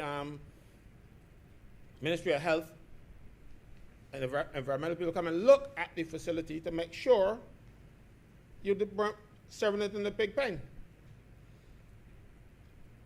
So I don't understand why you're saying, oh, you shouldn't have to go to this place, you're not going to go to a place. Well, you should have to. You wanted to make sure that the people who were getting the license weren't criminals, or that they had a certain type of character, and that they will not impact negatively on the society that they were going to be in. That is why we had the police investigate. Because sometimes I remember there was one application where, it wasn't in St. Thomas, mind you, where the people in the area decided to object because when fellows drink beer, they convert it to urine. And they do a lot of that. And they will come and empty that product onto people's palings, because there weren't any facilities for them to have bathroom facilities at the same place that they were getting the liquor. And sometimes, if you have one little bathroom, there were so many fellas drinking beer that you ain't got enough places for them fellas to go, so it was the neighbor's palings. So that is why you had to have the investigation. That is why it took long. And it was necessary. Now we want to speed up everything, make it easy. Next time, I outside of my church and be praying to the Lord. The next thing you know, people are there drinking and swearing and carrying on. So you didn't want them close to churches. So there was a reason why you had these investigations. They weren't just there because people like to make things.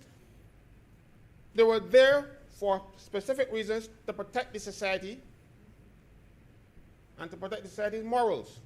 But we're not doing that these days anyhow.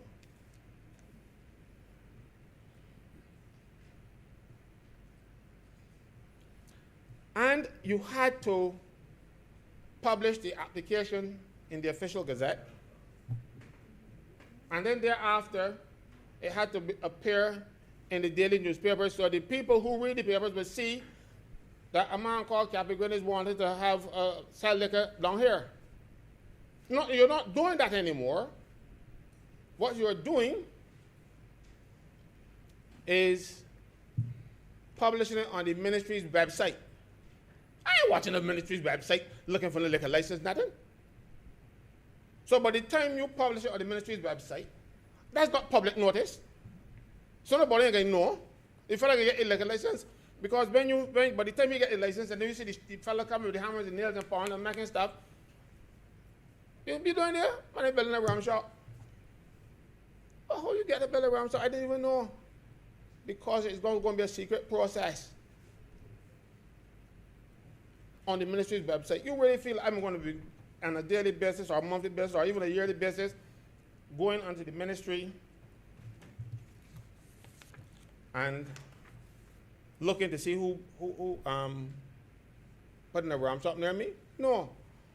What I do, I read the newspapers every day. And when I see the notice and then I look to see, especially when they come and Raws and Thomas, I look to see who's doing it. Because that's going to be a permanent establishment near my place. No. But you're going to put it on the ministry's website in accordance with section, clause 11. I think I got clause 11 around here.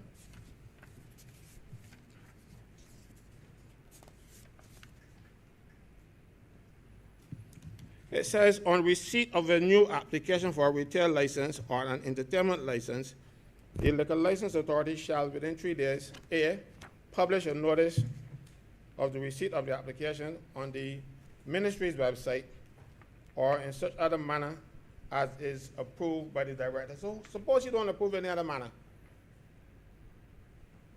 They still hairy-fairy.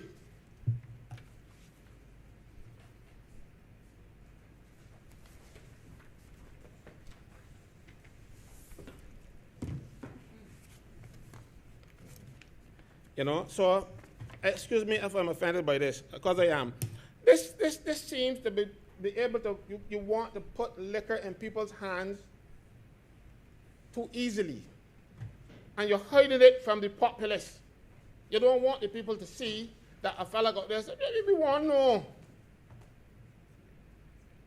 We want to know what is going on in our society. We want to know what's going on in our communities. We want to know that we don't have people coming into our place and drinking. Let me tell you something. You go to the gas station at Warren's. Every Friday evening when you pass there, the place block up. Well, except for the COVID period, no.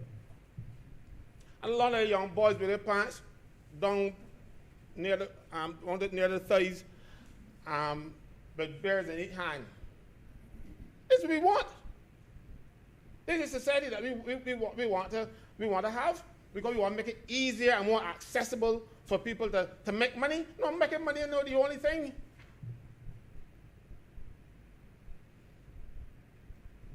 No, we got to be more serious than this. I have serious reservations about how this will operate. There was a system in place. The system was managed by the clerical people in the court. It wasn't managed by the magistrate. The magistrate just did the end thing.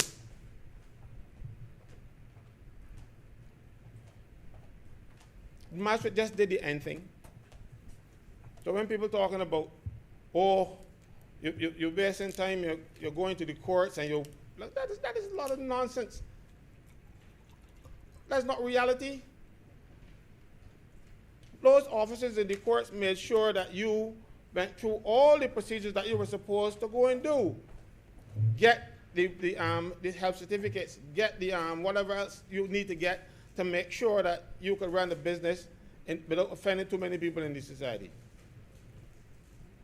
Make sure that you had toilets. That's what you had to do. Now you're telling me just put in the application and don't tell nobody about it, so nobody don't know how to object. By the time somebody finds out, the 7 days for objecting gone. But that's not bad enough. We have these other special licenses now where you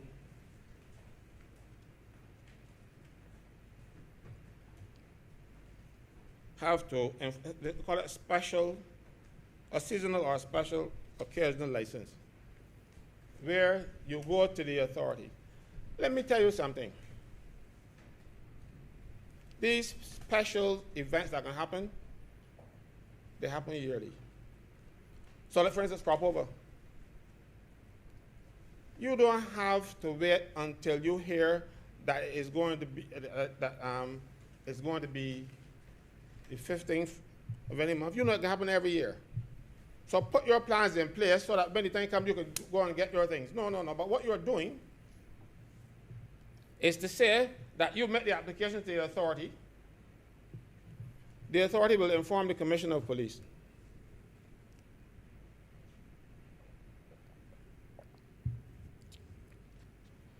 And the Commissioner of Police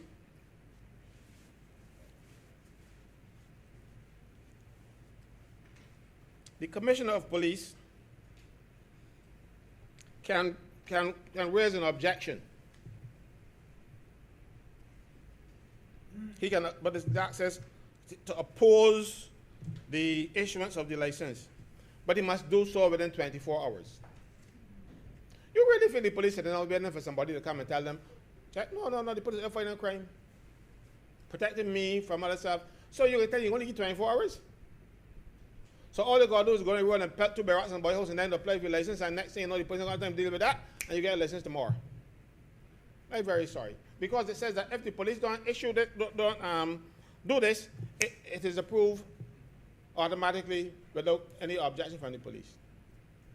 So the police not gonna be on the P's and Q's and on their toes to make sure that once you hear from the ministry that somebody put in a license, you're going to rush into it. That's madness. That's madness. But we are doing this thing. We are making alcohol more accessible, easier to obtain. More people get it. More people turn and bewitched, drinking the foolishness. All because, one, we are making this a more permissive society, and also we want to make money. Money is not everything. I have a great difficulty with the speed at which government rushes. Look, a piece of legislation like this was not urgent. It should not be passed in one day in any of these houses. A piece of legislation like this should have been published and let the country see what the government wants to do for us. You ain't know no more better than everybody else in Barbados. Give us the opportunity, give the country the opportunity, let us speak to this thing, let me see if we can improve it. No, but you rush in here and move that standing orders be suspended for today's sitting so that this can be facilitated in one day. What is so urgent about this piece of legislation that it must be done today? Why are you not giving the citizenry a chance to look at this legislation and say, no, we don't want this, we want that? This is madness.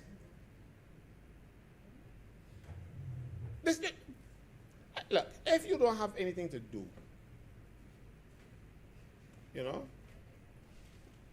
don't come. Adjourn the house for a couple of weeks and say, well, we ain't got nothing lot to do, so we ain't doing nothing. But you got to come with madness and doing foolish speech.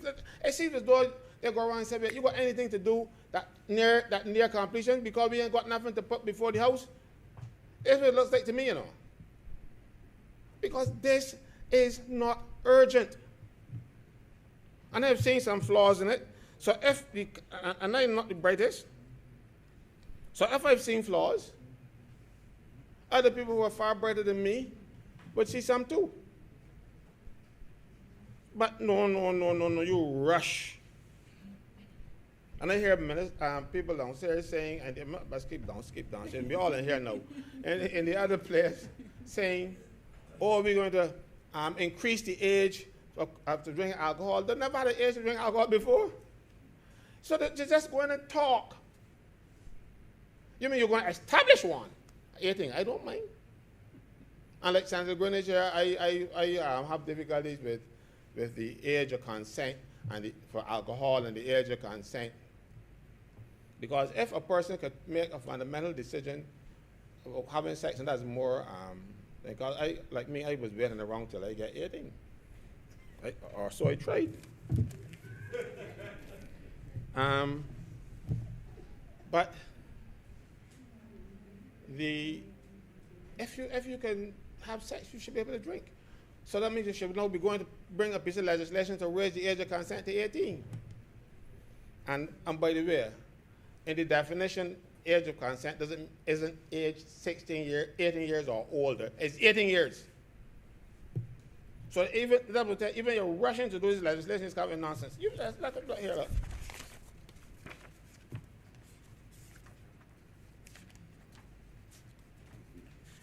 Definition section.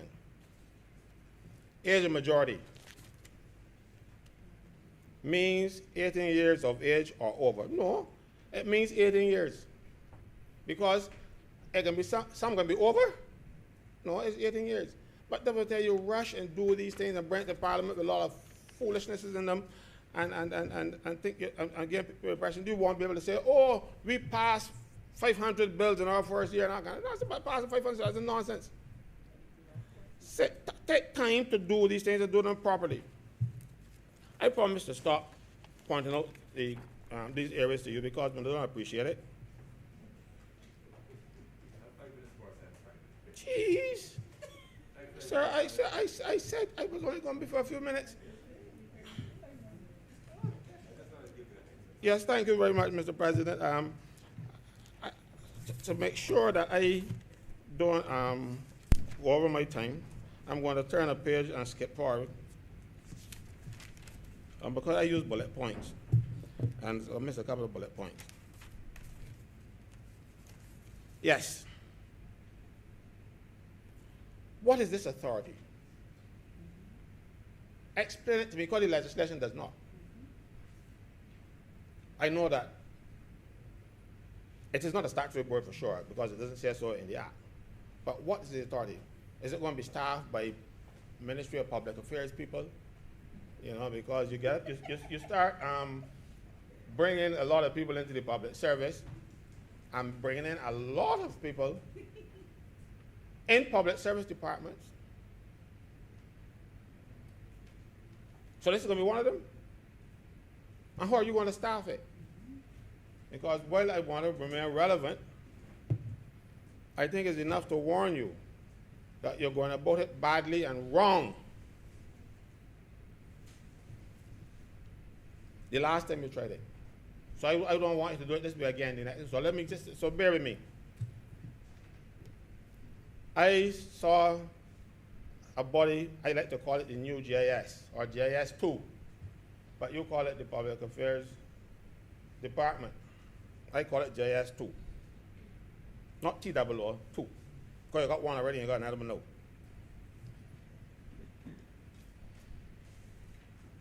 I have not seen where those jobs were advertised as required by the Public Service Act.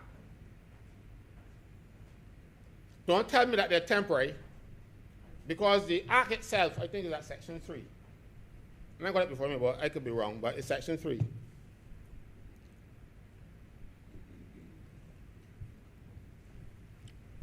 Says that the Act applies to temporary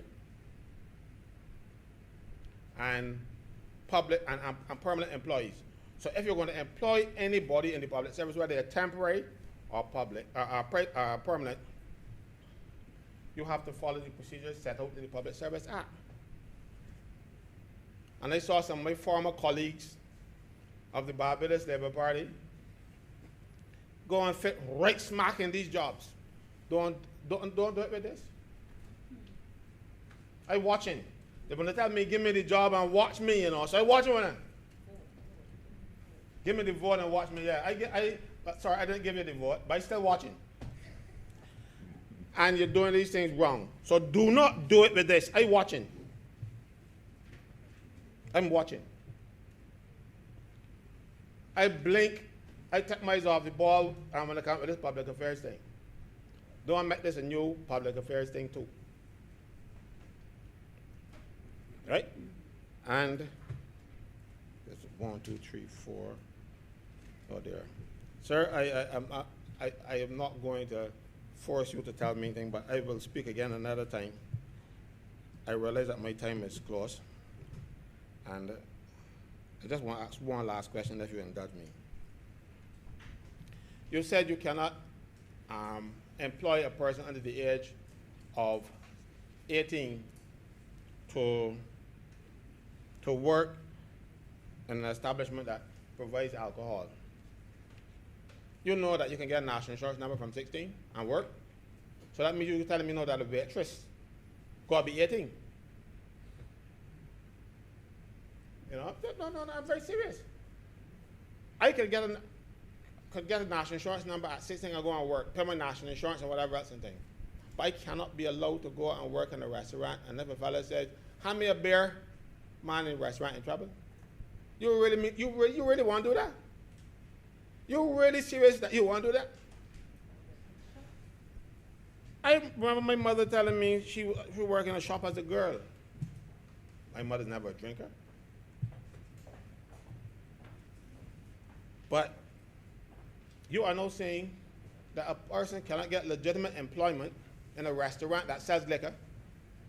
To or what I have to do, she says, when the customer says, waitress, can I have a beer? She says, sorry, I'm 17 and a half. You really want to do that? I don't know. We can come again. Thank you very much, Mr. President. Thank you very much, Senator Franklin. Senator Dr. Springer. No, she can bring it from there. I don't hold them. Thank you, Mr. President. I rise to add my voice in support of this bill, an act to modernize the system for the issuing of liquor licenses, to regulate the sale and supply of alcohol, and to repeal the Liquor License Act, Cap 182, 1957. Mr. President, firstly, I would wish to reflect on the close relationship that has existed between Barbados and alcohol through a historical lens, and then perhaps examine it through a socio-economic lens and look at the function that alcohol would have played or served within Barbadian society. Mr. President, Barbados has a long and at times complex history with alcohol. It is credited as being the birthplace of rum, and is also home to one of the oldest rum distilleries, namely Mount Gay distilleries in the world. Additionally, Barbados has for many years been promoted as a country, or as the country responsible for producing some of the best rum in the world. Many of our rum brands are recognized globally. I think that Mount Gay, just to name one, is regarded internationally as a major rum brand.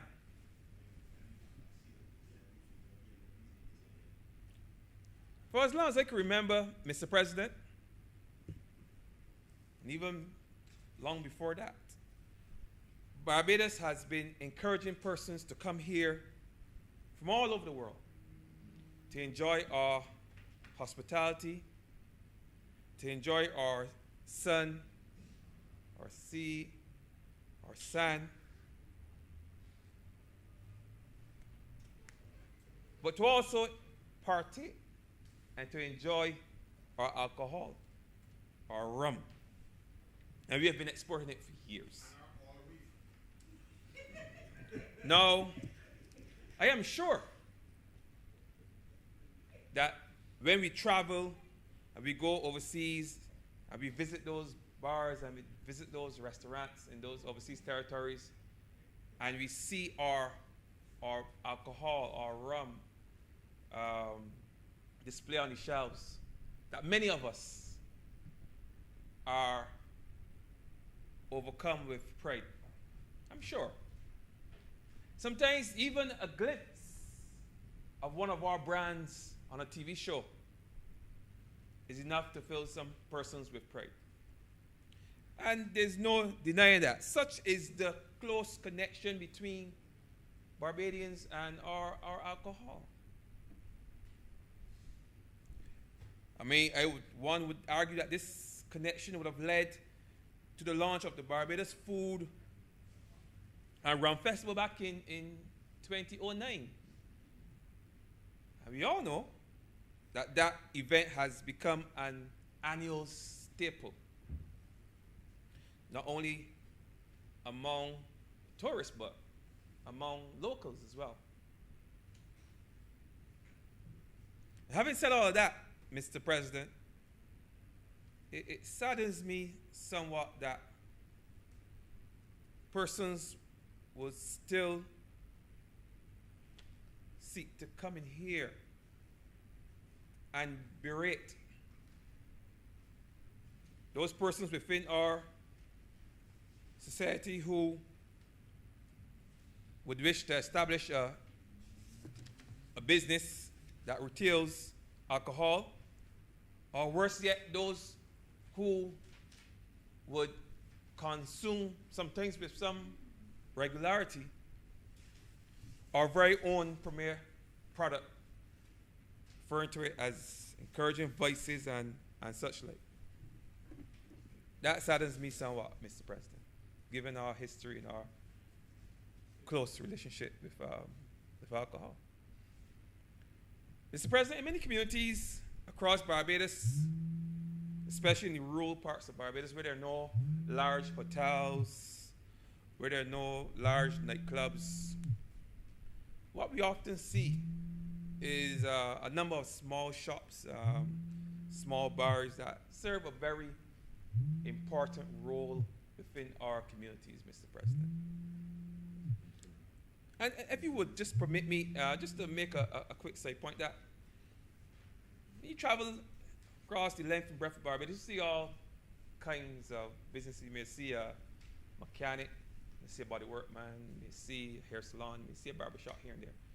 But what I'm sure you will see dotted all across Barbados is a village shop. A village shop that in many cases sells alcohol. And there's a reason why you would see these village shops all across the length and breadth of this country. And the reasons are simple. I can list a number, but we'll just stick to I guess the most obvious ones. And that these types of businesses are extremely resilient when compared with other forms of businesses, that small businesses that are set up in our communities. And they have much greater survivability. And there's a reason for that. And that's because they tend to engage communities. And these little shops, they create some level of community cohesion. Persons gravitate towards these types of businesses all across this country. And to hear persons say that people do it to make money, I'm going to touch on that. But the reality that many of the persons who operate these businesses are young, especially today, and young progressive persons who, in an effort to empower themselves and in many cases create employment opportunities for others in their community, they would have risked their resources, what little resources that they would have had to invest in these small businesses across our island. And in many cases, they're not rum shops. I don't know if people still open rum shops today in Barbados. You hear somebody talk about opening a rum shop. Rum shops are the ones that are still there, ones that were there for a long time. But people open a little bar, a little food shop, a little restaurant you know, and they will sell alcohol along with other providing other services.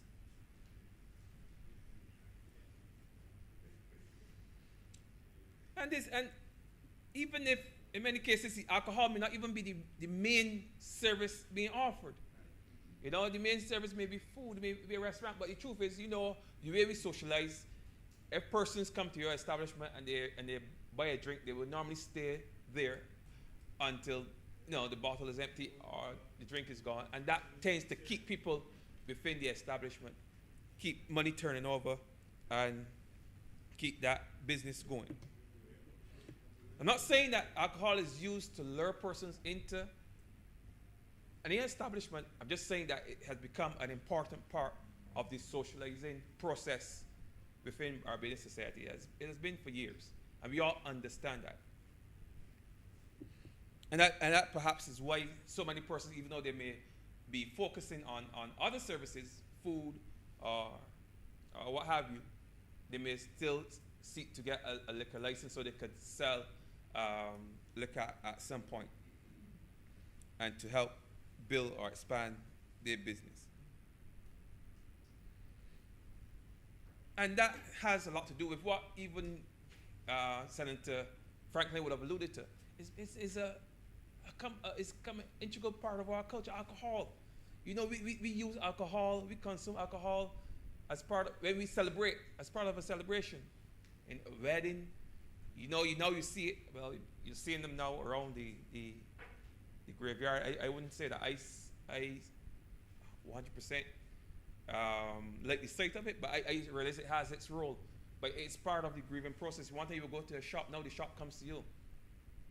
The bar comes to you. But in the past, persons would always leave a funeral and they would gravitate towards the nearest establishment, the nearest rum shop. Now persons have become creative in this time and they have brought the bar straight. Not necessarily. Some some cases in the church, some just outside of the premises of the grave site. I've seen that. It's become very commonplace in Barbados, but it's all part of providing services, a service that is obviously needed or a service that is wanted or desired in Barbados.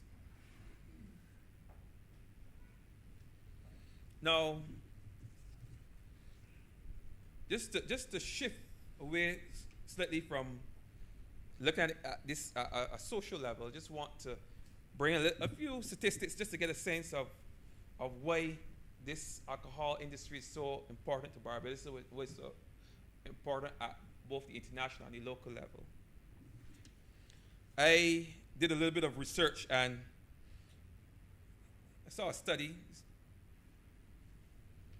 In academia, it would still be a relatively new study, relatively new research. You know, it came out a few years ago. What it said, it was a study done by the Duke University Global Value Chain Center on behalf of the Organization of American States. And it made the point that rum is part of the growing spirits industry with sales exceeding $2.6 billion in 2015. That's a lot of money. With the Caribbean being a major supplier of global rum. And according to the Allied Market Research, the global alcohol beverages market was valued at like 1.4 billion. And this was just as recent as 2007 and was really expected to increase. And further in this study, it was said that, Mr. President, that Barbados rum exports at one point were in excess of 39 million US dollars, around just shy of 80 million US dollars, and that represented about 3% of global sales in that particular industry. Barbados is perhaps one of the largest exporters of alcohol. Well, one of the largest exporters of alcohol in the Anglophone Caribbean, in the English-speaking Caribbean, perhaps only second to maybe Jamaica and Guyana. And I say all that to say this: with large producers producing, exporting alcohol and making so much money from the sales of alcohol, it is only right that persons, small persons in communities, small business persons all across Barbados should have the opportunity to make a living, to make some money from the sale of alcohol, and persons come here and make that sound like if that's a bad thing. They make it sound like it's a bad thing for small business people in this country to make money through the sale of alcohol, which is not even their main source of income. And I believe this bill is intended to make it easier for persons to engage in that industry. And mind you, I wish to point out that there's nowhere in this bill that is encouraging, there's nothing in this bill that is encouraging persons to be irresponsible. There's nothing in this bill that is encouraging persons to be abusive. There's nothing in this bill that's encouraging persons to be disruptive. Nowhere in this bill.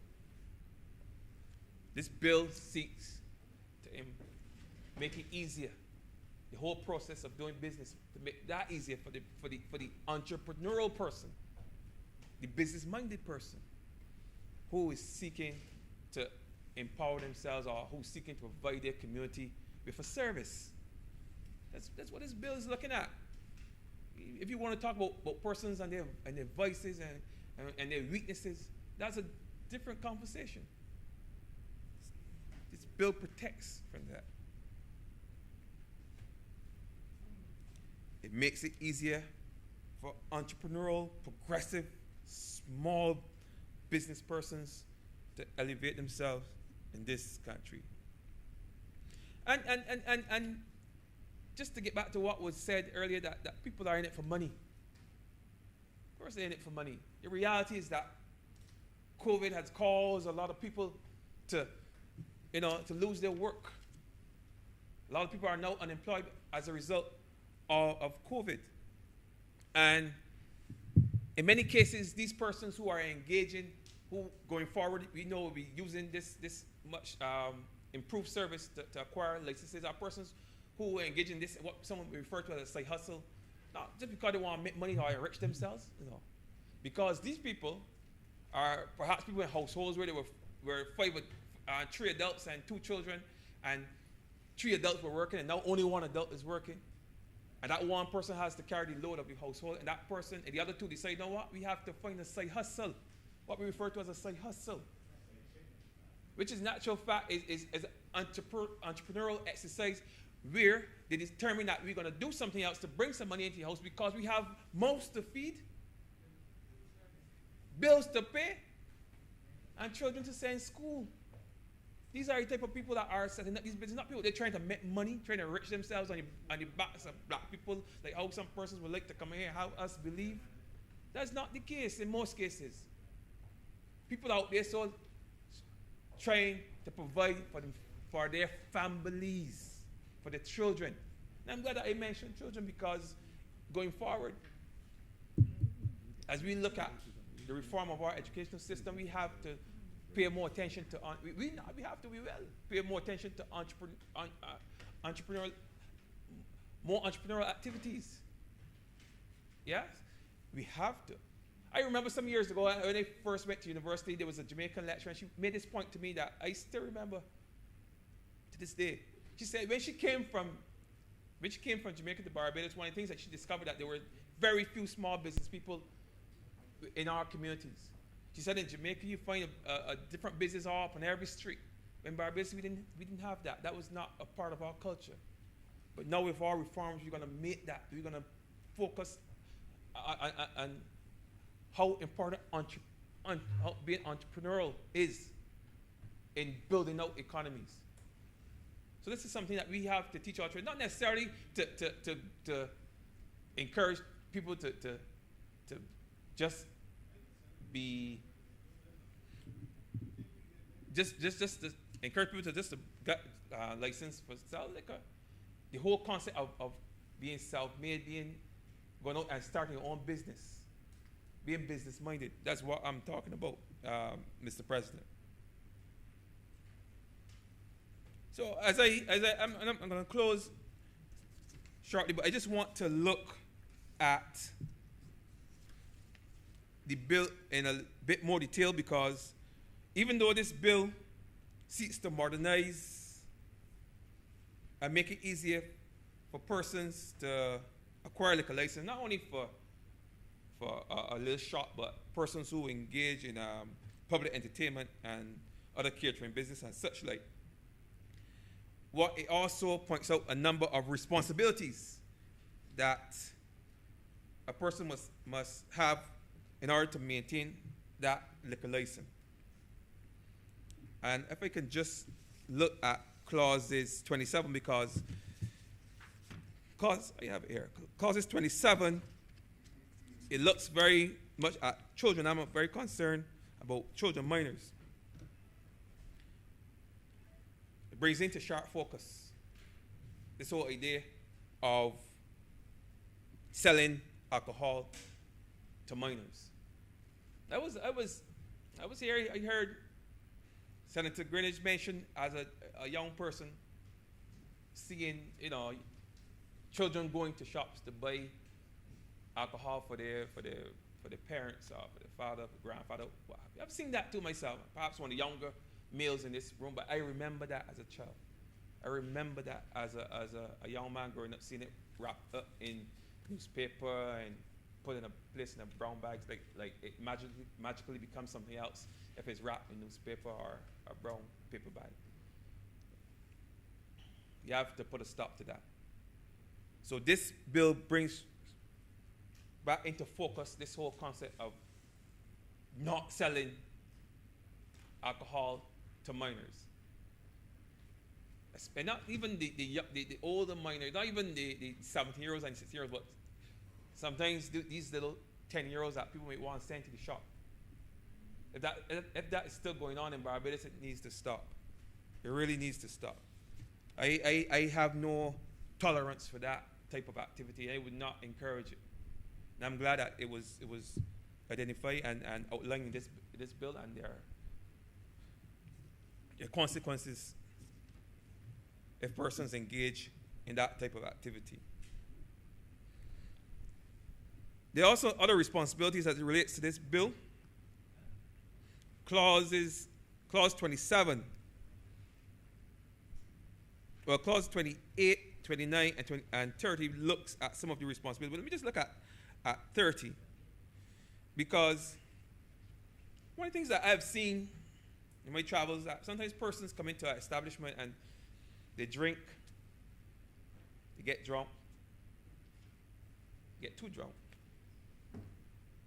And if you leave them, if you just leave them, they will just continue to drink themselves into a stupor. I think that a person has a moral and now a legal responsibility to not sell that person any more alcohol if you realize that the person is hurt. You have a legal responsibility to stop. No, I refuse to sell you alcohol because you appear to be too impaired, too drunk to continue drinking. And now it's set out in this outline in this particular piece of legislation, and that in my sense, to my mind, brings a good balance to it. So I support that as well. And the last thing I'm going to look at in the legislation, I think, is in clause 12, where they said, and I think that Senator Franklin would have alluded to that as well when he made mention of clause 12 and 11 of a person's right, the public's right, to object to the application of a new retail or entertainment license. Now, a rum shop or a bar or restaurant or what have you, a disco, if people still have those things. Those things do not pop up out of thin air. If someone's building a rum shop or building a shop or a restaurant or a food shop in the community, you tend to know. You tend to know sometimes long before the renovations, if it's an existing building, or long before the building is constructed, that's what it's going to be. So it's not going to sneak up on you, It's not something they're going to spring on you. So you have time to act. And that's the reality. Sometimes you look on at things in the paper and you don't realize it's a reality in a community. Something that is coming, you're going to know long before it comes. And you have the opportunity to put things in place to ensure if it's going to be noisy, it's going to be disruptive, and it's too close to where you live and you don't want it because you have an old lady in your house who's not well and can't take the noise, can't take the light, can't take whatever that activity would encourage around whatever that establishment would encourage around your community, then you have time in a real world situation to act on it. And that's the reality. I'm just making that point that it's not gonna happen overnight. It's not gonna spring up overnight. So I'm just gonna make that point quickly. Who want to refute that can, but I live in a real world and I've seen real things. I know that these things do not happen overnight. So as I close, I just want to say that I once again throw my full support behind this bill. And as we reopen this post-COVID period, Mr. President, point of order. Senator Franklin. The senator is misleading the House. He just said that these things don't sneak up on you. He's telling this planet and the country that people will be able to apply even before the people make the you'll be able to object before the people make the application. Sir, he's misleading us. It does nowhere in the bill. The bill says you have 7 days after it published on the website. Now he's telling me that you can know before. How you can know before when the fellow's going, I'm fixing up my house? And he's saying to us that this bill is suggesting that you're going to be able to apply and make the application before the fellow apply. You're going to make the objection. So don't mislead us like that. Thank you, Senator Franklin. No point of order. He's expressed. As I was saying that as we reopen in this post COVID period, I truly hope that this bill, persons will see this bill as an opportunity to get their business back in order, and I hope that some of the challenges that some of the challenges that I know that many persons would have faced in the past in terms of investing their money and then having to wait and hope and pray that they get the necessary license will now be a thing of the past. So with those few words, Mr. President, I strongly support this bill and I'm obliged to you. Thank you, Senator Dr. Springer. Senator McConney.